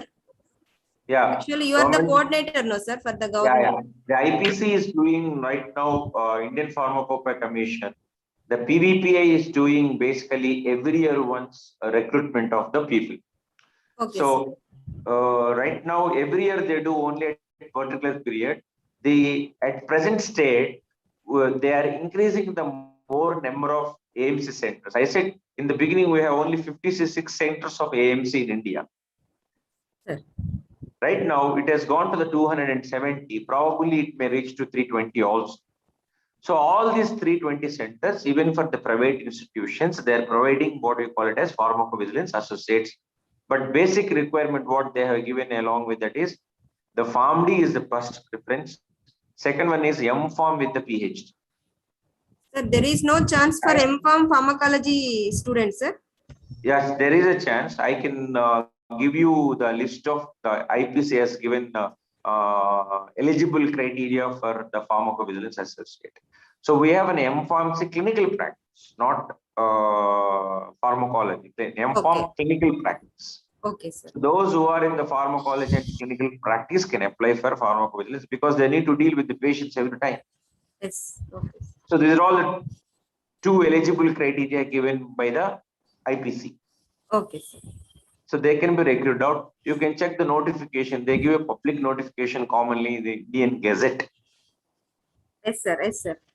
So every year it happens out. Maybe they keep recruiting people. Yes, sir. Okay. Thank you, sir. Thank you for the information. Thank you. Thank you, sir. Thank And you all. yeah, it's time to felicitate our speaker. Sir, please accept our token of gratitude and a word of appreciation, sir. Thank you.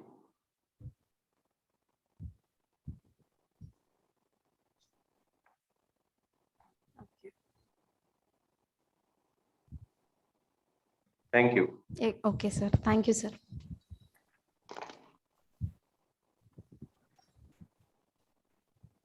Okay, let's move on to the second session.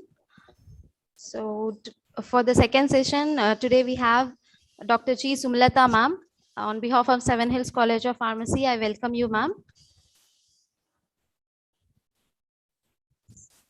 Ma'am, is it Ma'am, audible? please unmute, ma'am. Sumlata, yes, ma'am. Thank you. Everyone. Yeah. Yeah. Yes, Am I ma'am. audible and visible? Yes, ma'am. Yes, ma'am. Fine. Okay. So welcome, ma'am. Thank you. Okay, ma'am. So before going to the session, I'd like to call upon Deepak Sairam sir to introduce our speaker. Hello, ma'am. Is it audible? Yeah. It is audible. Yeah. Okay, ma'am. Very good morning to one and all. So myself, this is Deepak Sairam, working as assistant professor in the Department of Pharmaceutical Analysis in St. Hills College of Pharmacy. So today I'm glad to introduce our today's speaker, Dr. G. Sumlata madam. Madam, a very good morning and hearty welcome to you. Thank you. Thank you, ma'am. Coming to the introduction of Dr. G. Sumlata madam, ma'am is currently working as Professor and Vice Principal at Vikas Institute of Pharmaceutical Sciences, Rajahmundry, Andhra Pradesh. Ma'am did B Pharma in Malini Lakshmaya College of Pharmacy in Singarayakonda in the year 2004. Ma'am did M Pharma in Sri Padmavati Women's University, Tirupati in the year 2006 and completed PhD in the year 2013. And ma'am completed PDF in the year 2018 on evaluation of anti-cancer activity of naringin and histidine in N-methyl N-nitrosourea induced memory cancer in female Sprague's dolly rats. Ma'am has around 21 years of teaching experience and she received Best Local Branch Award as a Secretary of IPA Rajahmundry and Elite Women Award for the year 2019. Ma'am has also received Best Research Paper Award for the year 2011 and she has participated in several staff development programs. Ma'am also appointed as a Innovation Ambassador and Webinar Coordinator, Moderator and Speaker and many more achievements to the credit. Ma'am has published 33 research papers and has attended 5 international and 4 national workshops and also participated in 32 conferences. Ma'am has attended 13 COVID-19 webinars and she is a member in FIP, APTA and IPA. So I hereby conclude this and thank you Principal Sir and all the staff members for giving me this opportunity. And Sirisha ma'am, it's over to you. Thank you, sir, for introducing our speaker. Ma'am, you can start the session, ma'am. Thank you, ma'am. Yeah. Thank you very much. Okay, ma'am. Can I share my Yes, presentation? yes, ma'am. Yes, ma'am.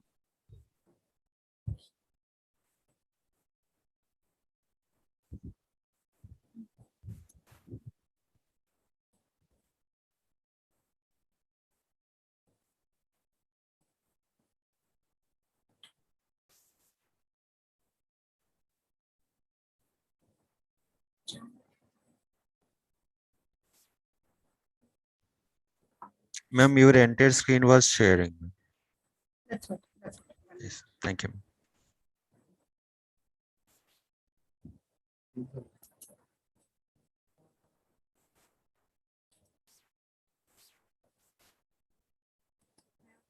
Share the screen.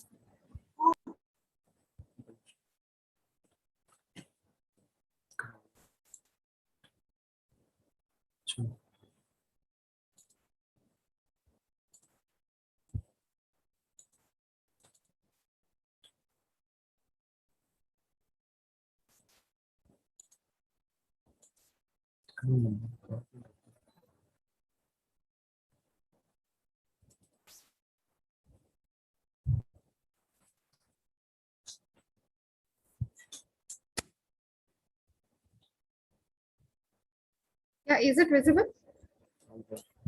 Yes, Yes, ma'am. ma'am. So am I audible? Perfect, ma'am. ma'am. Yeah. So once again, very good morning, one and all. And I welcome you all for this AICTE sponsored national seminar, and which is organized by Seven Hills College of Pharmacy in association with Department of Pharmacology, Sri Venkateswara Institute of Medical Sciences, Tirupati.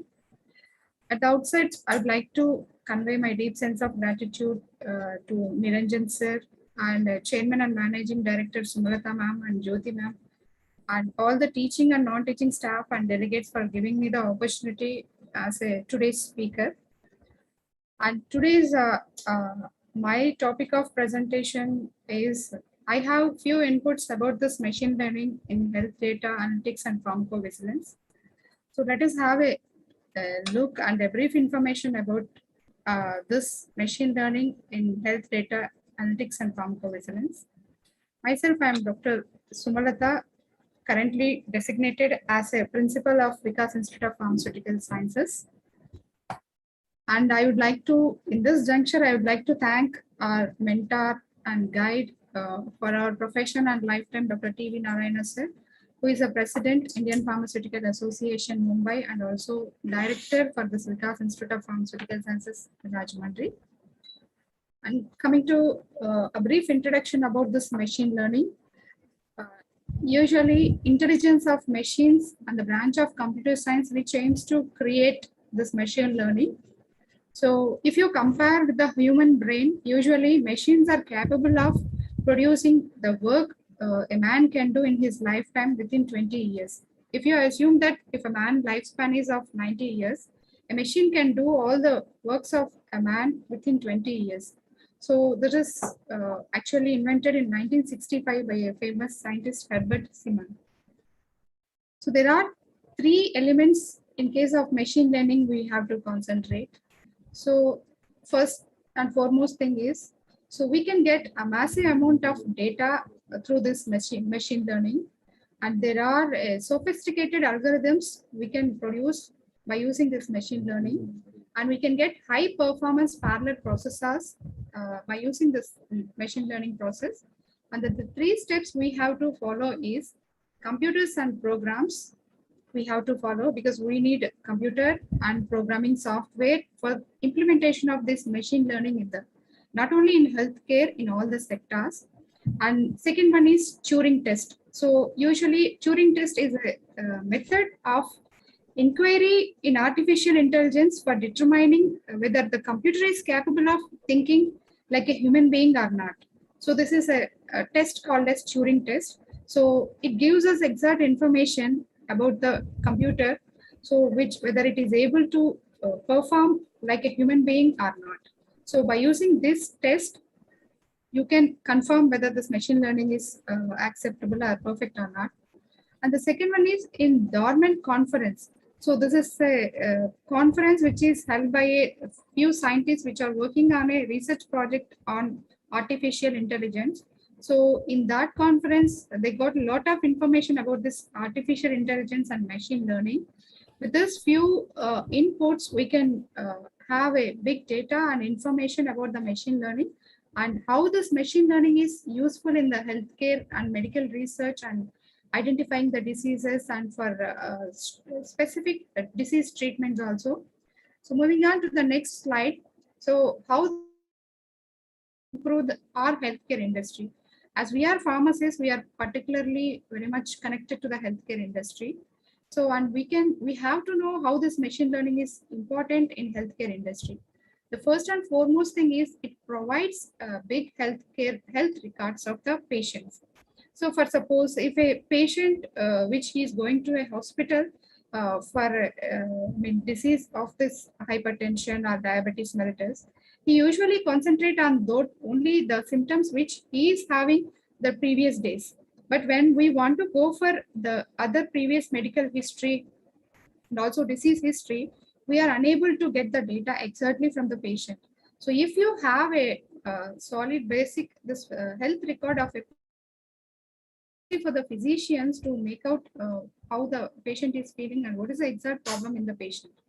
So in such a way, providing health records will give a lot of benefit to the physicians. And second application and second thing how we can improve the health industry is about the diagnostics. So we can exactly diagnose what the problem in the patient body or what is the problem in the anatomy and what is the problem in the physiological functions of the human being. So by using this machine learning techniques, so by this medical imaging process. So and the third one is finding effective personal medical treatment. So here the biggest challenge in healthcare industry is one-to-one treatment. So if a patient is having a medical problem or disease problem of the hypertension, if you give a standard drug, first line drug, it is effective in that patient, but the same drug is not effective in the other patient. This is because of the individual variation. So by applying this machine learning, you can find the effective personal medication treatment in the persons individually. And we can manage the time at the hospital. So the biggest complaint from the patient is they are wasting a lot of time in the hospitals because of the you can avoid this wasting of time in hospital by using this machine learning techniques. And then predicting the drug effects. So it is very important aspect in case of clinical trials and also post-marketing surveillance and also pharmacovigilance. So you have to exactly predict the effect of the drug. So that is very easily acceptable by using this machine learning. And storing and securing the patient's data. So we can store years data of a patient by using this machine learning techniques as it is a program and computer. So human brain cannot remember all these things. And real world benefits of machine learning in healthcare. So these are the things we are expecting that. So these are the benefits of the machine learning in the healthcare industry. So if you come to the real world, how our mankind is benefiting by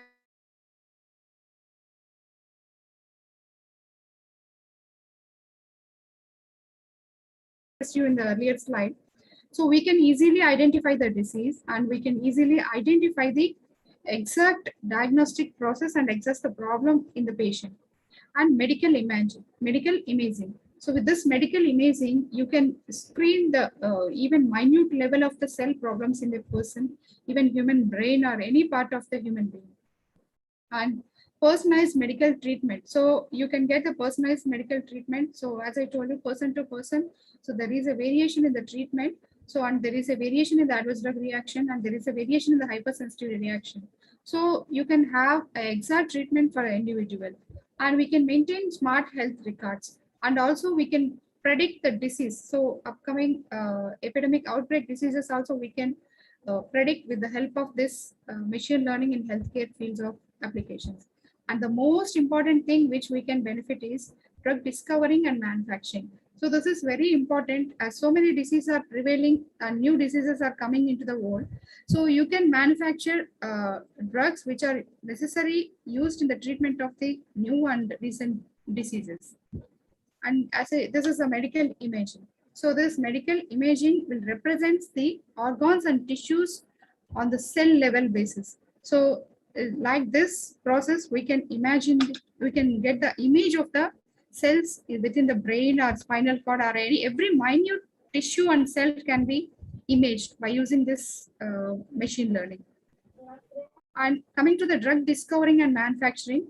So this will strives to be, we can get low cost drugs, drugs with a low cost and which are not harmful to the human beings and with low risk of side effects. So we can manufacture by using this machine learning because it gives us the input about the particular drug. So if you use that particular drug, what are the consequences the patient going to get? All these information we can attain from this machine learning techniques. Then coming to the personalized medical treatment, as I explained you earlier, it is one of the most important challenges facing by the industries, pharmaceutical industries nowadays, because every patient is striving for a better cure. So the patient require more attention by the physician or nurse or healthcare professionals, as well as he need more effective prescribed medicines. And so with this machine learning, you can have a self-trained artificial intelligence. So that will give a better treatment, and also better at managing the services, and also especially considering all its experiences. And coming to the smart health records, so we can have all the records of the patients in the way of accessibility, and also we can make it in a confidential way by providing the security. So providing by the blockchain technologies, we can provide the security of the health record of the patients also. So this which will be useful for in forensic department and other national security departments also, it is useful. A machine remembers and stores all the data which is readying for global research also. In such a way, the smart health records are very useful. We can attain this one by machine learning techniques only. And we can predict the disease as well. It's all about the social impact of medicine and also quality of the life improvement we can do by predicting the diseases. For suppose, if any patient, if you predict that the so-and-so patient will be in future, he may get this hypertension or diabetes or any cardiovascular diseases, so that the patient will improve his lifestyle by doing physical exercises or by reducing the fatty content in the diet. Like in such a way, you can prevent the effect of these cardiovascular diseases and also lifestyle diseases. So what is the focus of machine learning and applications for health research? So if you concentrate on this aspect, so there are recent advances in this machine learning and artificial intelligence. So we are having a secure data, and we are having a very good drug trials, and we are recognizing the diseases as much in well advanced, and we are developing a smart patients, so which are designed by the by using the computer programmings. And these machine learning applications are very much helpful to expand the network of the undiagnosed diseases, especially. So undiagnosed diseases can be expanded. We can have some information about this undiagnosed diseases by creating a network of this undiagnosed diseases. The recent advances in this undiagnosed diseases is we can identify complicated patients all around the world which are existing, and we can figure out the difference between the patient's psychology and clinical data and everything. And we can have a reference human beings, and we can refer them to a proper expert and track the results of the cure. So if you have a reference of this human beings data, so we can design new drugs for this undiagnosed diseases, and also a proper effective medicines for these diseases. So these are all is possible with the help of this machine learning. And how this machine learning is useful in pharmacovigilance. So before knowing this one, first we have to know what is meant by pharmacovigilance. We all know that this pharmacovigilance is nothing but this will help us to collect and analyze and disseminate adverse drug reactions reports, which will be collected during the post-marketing surveillance phase. So many rare adverse effects remain undetected due to a limited number of sampled individuals in a clinical trial. Hence, it is necessary to monitor the drugs even after their release into the market. So this pharmacovigilance is very much useful in this context for identifying collecting and analyzing the adverse drug reactions during this post-marketing surveillance. And how we can apply this machine learning in pharmacovigilance. So in such case, monitoring the scientific literature for adverse drug reactions, it is a very critical to maintain drug safety, and there is no room for error. If you maintain this one, obviously there is no room for error. As regulations tighten, pharmacovigilance teams are seeking better strategies and methods to ensure all the adverse drug reactions are identified in the most effective and efficient way, which is possible to the maximum extent. Machine learning, it has been doing a great work on automated extraction of adverse drug reactions from biomedical literature and FDA drug labels. But in person, human being cannot do all kinds of this, and it is a tedious process to go for reference of this biomedical literature about the drugs and adverse drug reactions. As a part of outreach to the global pharmacovigilance community, machine learning is playing a best role to this extent. And if you see this one pictorial representation of how the health data analytics and pharmacovigilance people are working about this machine learning and artificial intelligence. So through this artificial intelligence and through this social media, we can get a big data about the storage, data storage, and also data analysis and data visualization can be done by using this artificial intelligence and also social media. So all these can be applicable to pharmacovigilance. So you can have a big data about the biological literature of the particular drugs, and we can make the collection of this particular adverse drug reactions of the drugs, and we can analyze. But suppose, so we can do this one for even for COVID-19 patient sample collection, and we can see the adverse drug reactions which are happening in the patients who are using COVID-19 treatment. And also we can concentrate on new medicines even, and about LMICs, like low and middle income countries. So how they are collecting about this, how they are affected by the diseases, and how the adverse drug reactions are happening in the disease treatment chart and all. And we can concentrate on new medicines also, and we can concentrate on the adverse drug reactions of the orphan drugs pharmacovigilance. So this is the things which we can, it is beneficial application of this machine learning in pharmacovigilance. So then obviously when a machine is doing a work, so we have a few challenges in this machine learning. So first and foremost thing is reasoning and problem solving. Like a human brain, machine cannot fix the problem, and it cannot think beyond the applications and programs.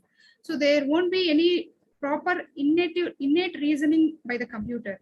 So if you give some data, it will give the reasoning, but if you can't give a data and if it is a new thing to a computer, it cannot do the reasoning. Maybe it may predict the problem, but it cannot give exact reasoning. And also another challenge could be knowledge representation. A machine cannot give exact presentation about the knowledge about the disease and also about the adverse drug reactions and also about the drug. So this is the another problem. And planning. Machine cannot do planning on its own. So we have to give certain plans and programs to the computer, then only it can do the work. And also individual learning is missing in the machine learning. And there won't be natural language processing. For suppose if a particular language is given as an input to the computer, if you speak in another language, so this cannot be identified by the machine. So that is another problem. And also perception.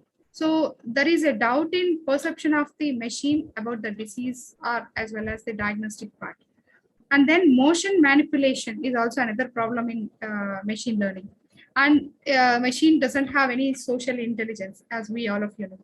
So, and then creativity. So machine cannot create new things. So only a man can do.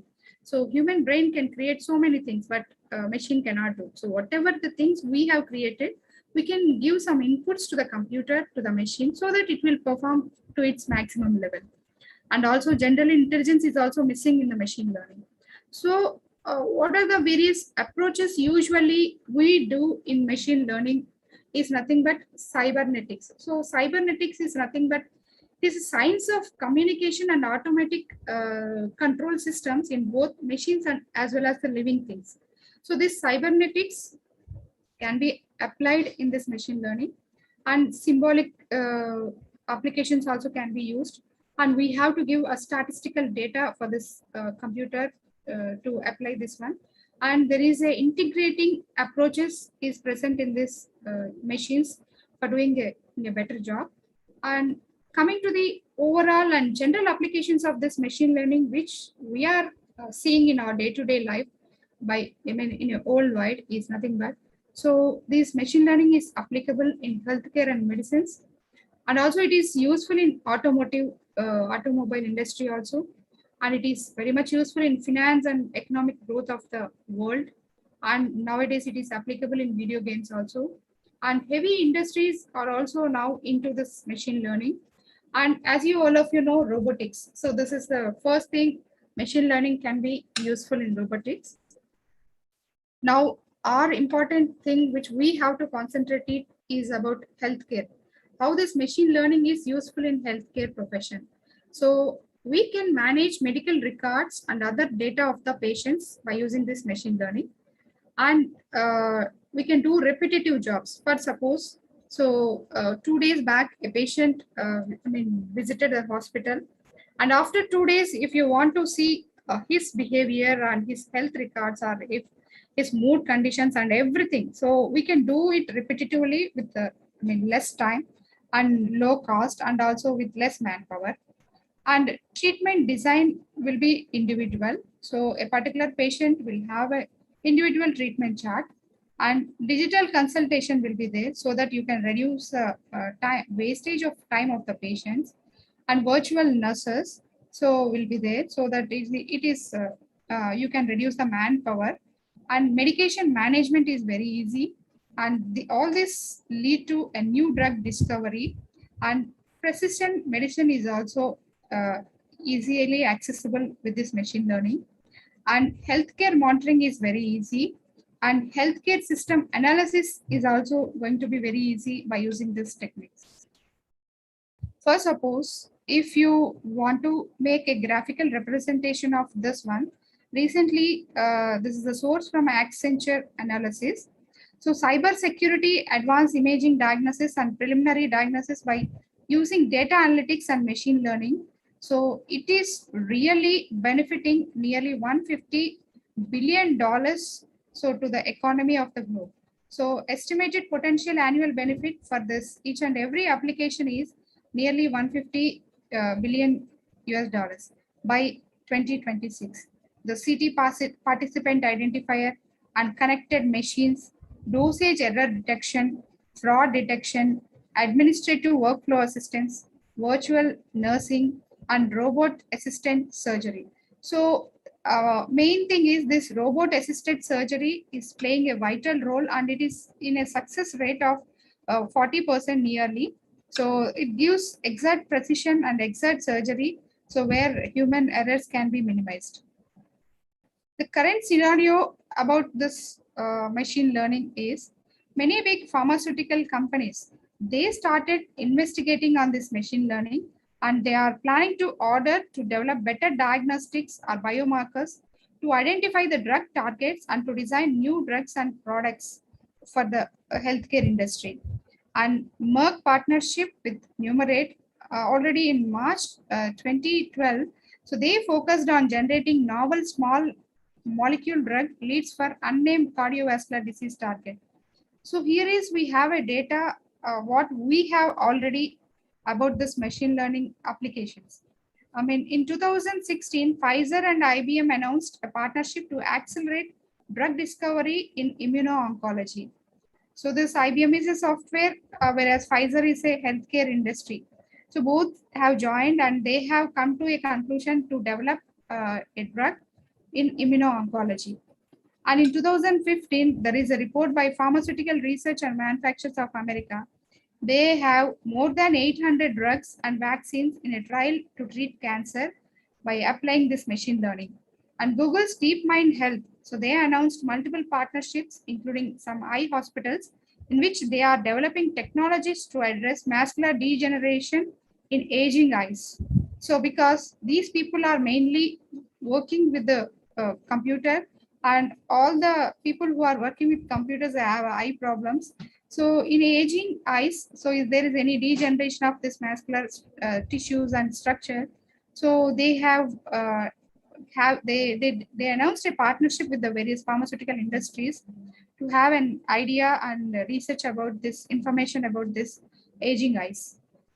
Oxford Pivotal predicting response to depression treatments. So they have a project which is aiming to produce commercially available emotional test battery for use in clinical settings. And coming to the personalized treatment. So what is the current scenario in personalized treatment? Microbiosensors and devices, mobile apps, as we all of you know, with more sophisticated health measurement and remote monitoring capabilities. So we can use these data for further research and development of the industries. Derm check. So this is an app which is available in Google Play Store, and it gives an image and it is sent, that image is sent to the dermatologist, which is not a human. The dermatologist is also a machine. So, and also this image is sent to the dermatologist, and then this dermatologist will give us information about the problem and how to treat the particular problem. For the time being, how you can do, some kinds of solace to the patient. Drug discovery and manufacturing, in this case, from initial screening of drug compounds to predicting the success rate, so basing upon the biological factors, this biological literature is given by this machine learning and clinical data only. Nowadays, research and development branch in drug discovery and technology, so we can have a next generation sequencing of the drugs. And previous experiments are very much useful to train the models, and optimization of the softwares like form rules. Usually form rule is nothing but, so it will allow you to trigger an action after someone submit your forms. So for suppose we are submitting Google Forms and everything. So then after submitting Google Forms, so it will give an immediate reply and action for the Google form which we have submitted. And next thing is designing of the process. So when you see the scenario in clinical trial research nowadays, current scenario, so machine learning is useful to shape and also to direct the clinical trials. And advanced predictive analysis is identifying candidates which are necessary for clinical trials, and remote monitoring and real-time data access for increased safety, biological and other signals for any sign of harm or death to the participants. And we can find out the best sample size for increased efficiency of the drugs, and you can address and adapt the differences in size for patient recruitments. So by using this electronic medical records, and we can minimize the data errors also. And this is a revolutionized medicines which is created using machine learning. And so various kinds of softwares which are available in market, so around the globe, is Quotient Health, first one. So this will help, it is a kind of machine learning which will develop, it is a software which aims to reduce the cost of supporting electronic medical record systems by optimizing and standardizing the way those systems are designed. The ultimate goal is you can improve the care at a lower cost. So this is the application of this Quotient Health software. And the another one is Kensi. So this is aimed to, it is also a machine learning software and technique, which will predict the illness and treatment to help physicians and payers to intervene earlier. And it will predict the population health risk by identifying the patterns and surfacing high risk markers and model disease progression and also more things. And COX Health. So this is very much useful for health information management and exchange of health information with the goal of modernizing workflows, facilitating access to the clinical data, and it also improves the accuracy and flow of health information. And coming to the Patai, so this technology employs machine learning to help pathologists make quicker and more accurate diagnosis, as well as identify patients that might benefit from new types of treatments or therapies. So if you identify the pathological condition in a man, so you can easily have a quick treatment, and also you can minimize the further worsening of the pathological conditions of the disease. And this is quantitative insights about this one. So quantitative insights need to improve the speed and accuracy of breast cancer diagnosis with its computer-assisted breast MRI workstation, QUANTS. So the main goal of this quantitative insights is, so for a better results for patients via improved diagnosis by radiologists. So there is a better result in diagnosing this breast cancer in the individuals by using this quantitative insights software. And Microsoft projects InnerEyes, it is a new project which employs machine learning to differentiate between tumors and healthy anatomy by using this 3D radiological images, which assist medical experts in radiotherapy and surgical planning. among other things. And Pfizer, coming to the Pfizer. So how this Pfizer is using this machine learning in healthcare. With the help of IBM, so as I explained you earlier, they have some MOU, and this Watson artificial intelligence technology is developed in association with IBM. So this Pfizer is using this machine learning for immuno-oncology research about how the body's immune system can fight with the cancer cell. And the impact of this industry is, according to first biotech.com, Pfizer expanded its collaboration with Chinese tech startup also.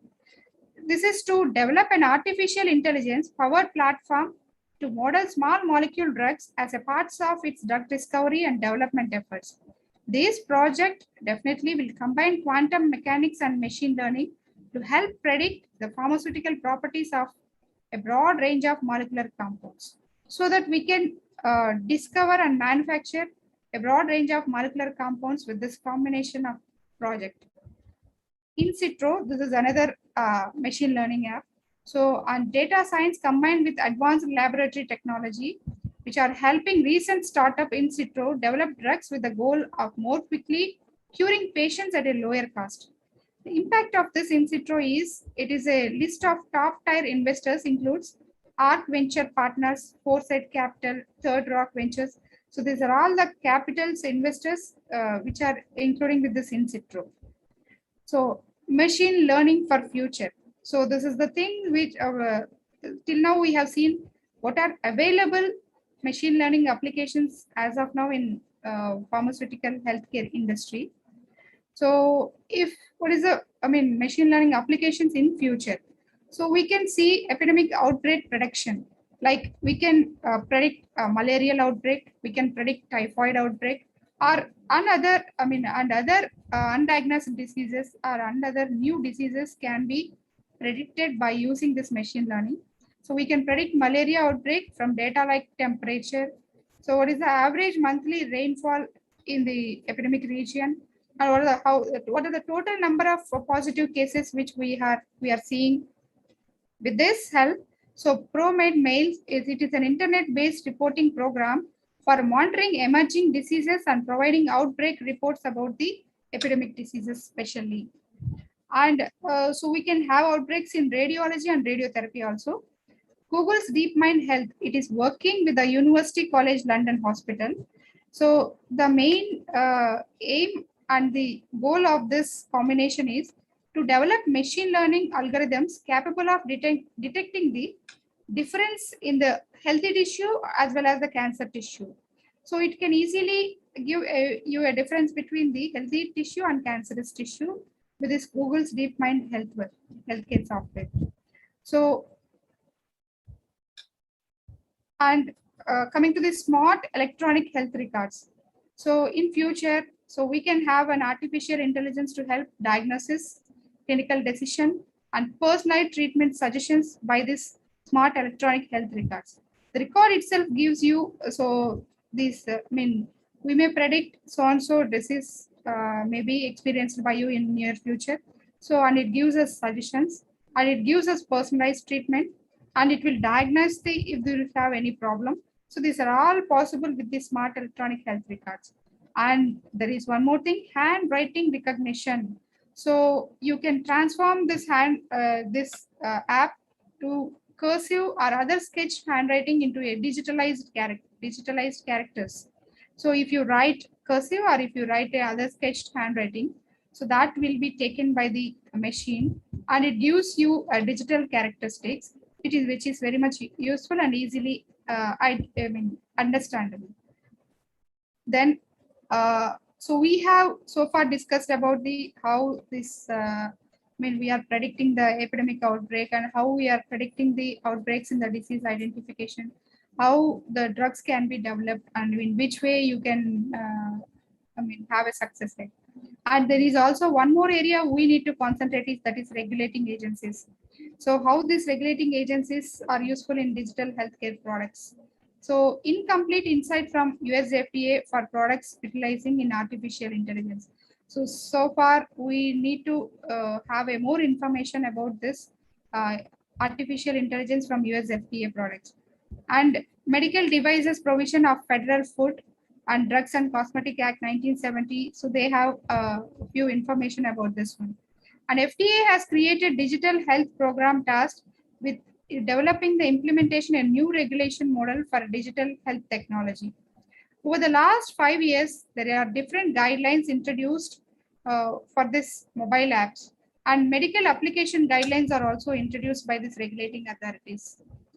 So in clinical research, so how this machine learning is applicable is, so we can reduce the cost of the drug and cost of the treatment and cost of the diagnosis.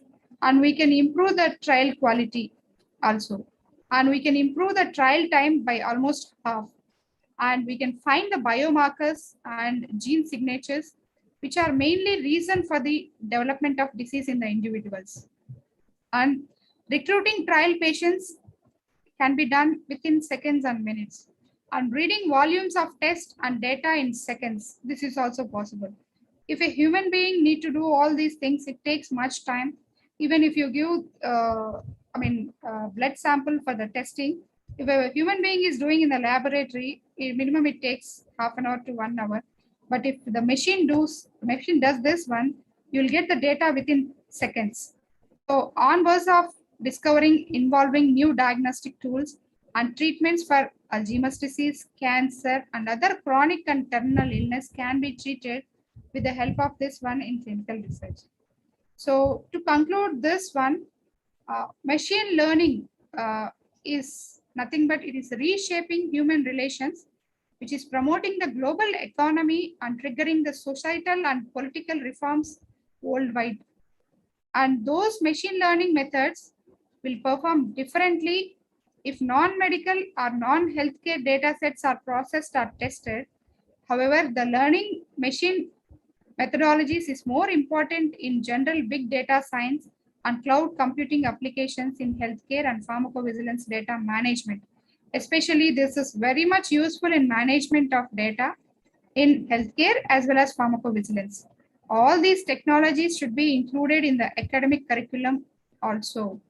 This is for healthcare courses especially, which is going to play a crucial role in healthcare system in coming future.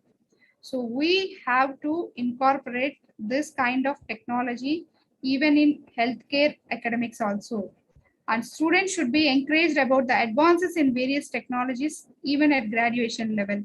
So if they are aware of these things in graduation level, in post-graduation, we can ask the students to practice this machine learning individually and physically. They can have an experience about this one.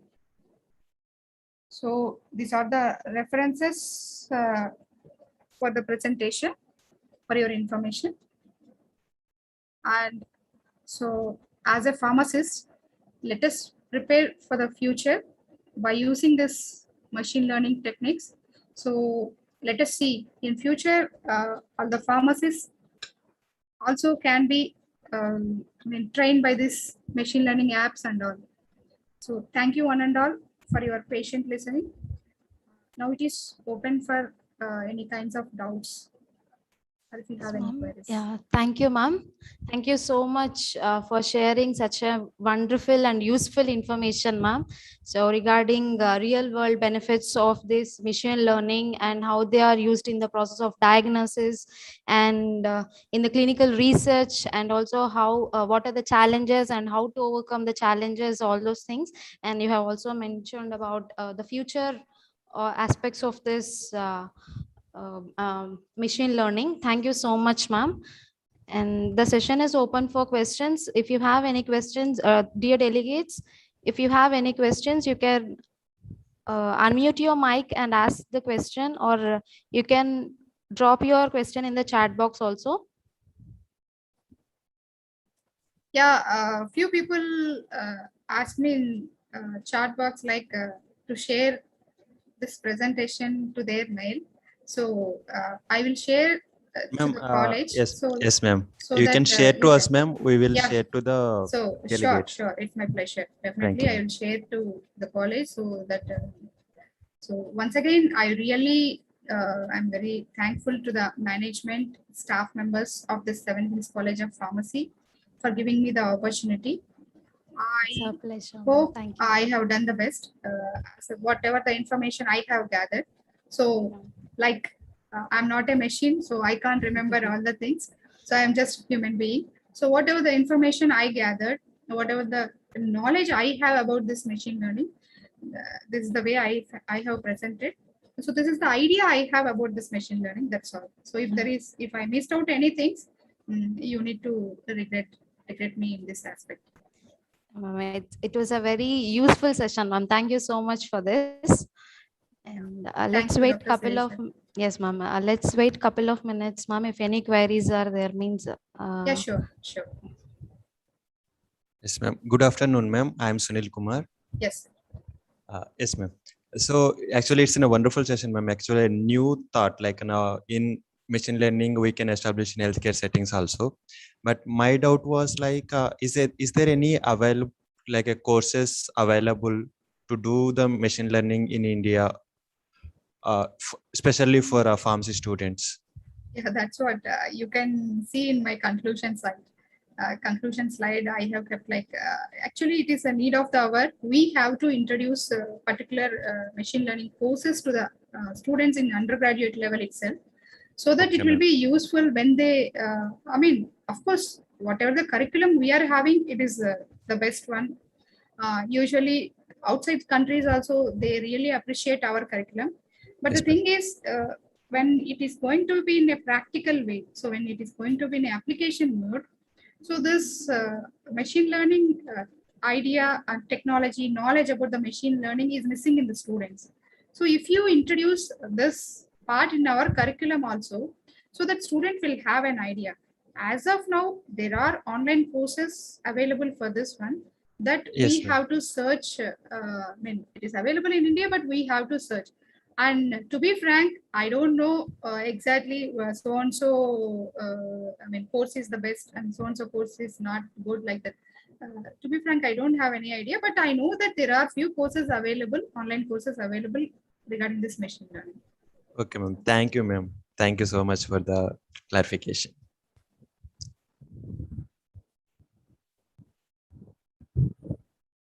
Madam, Sumalata, madam.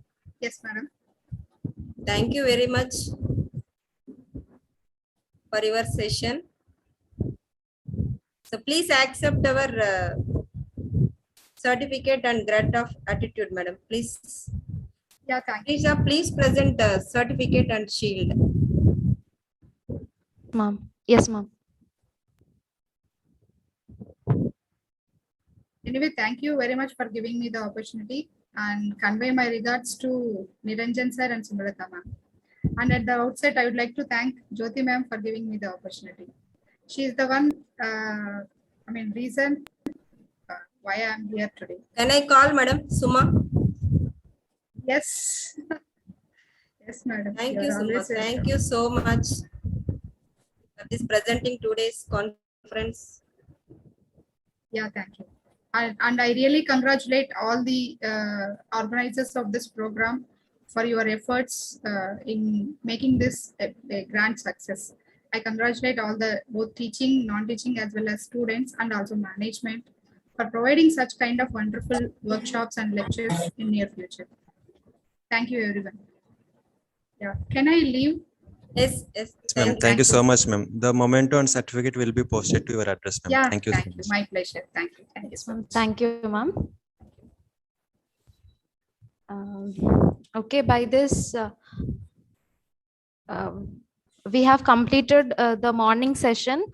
So in morning session, we had 2 sessions.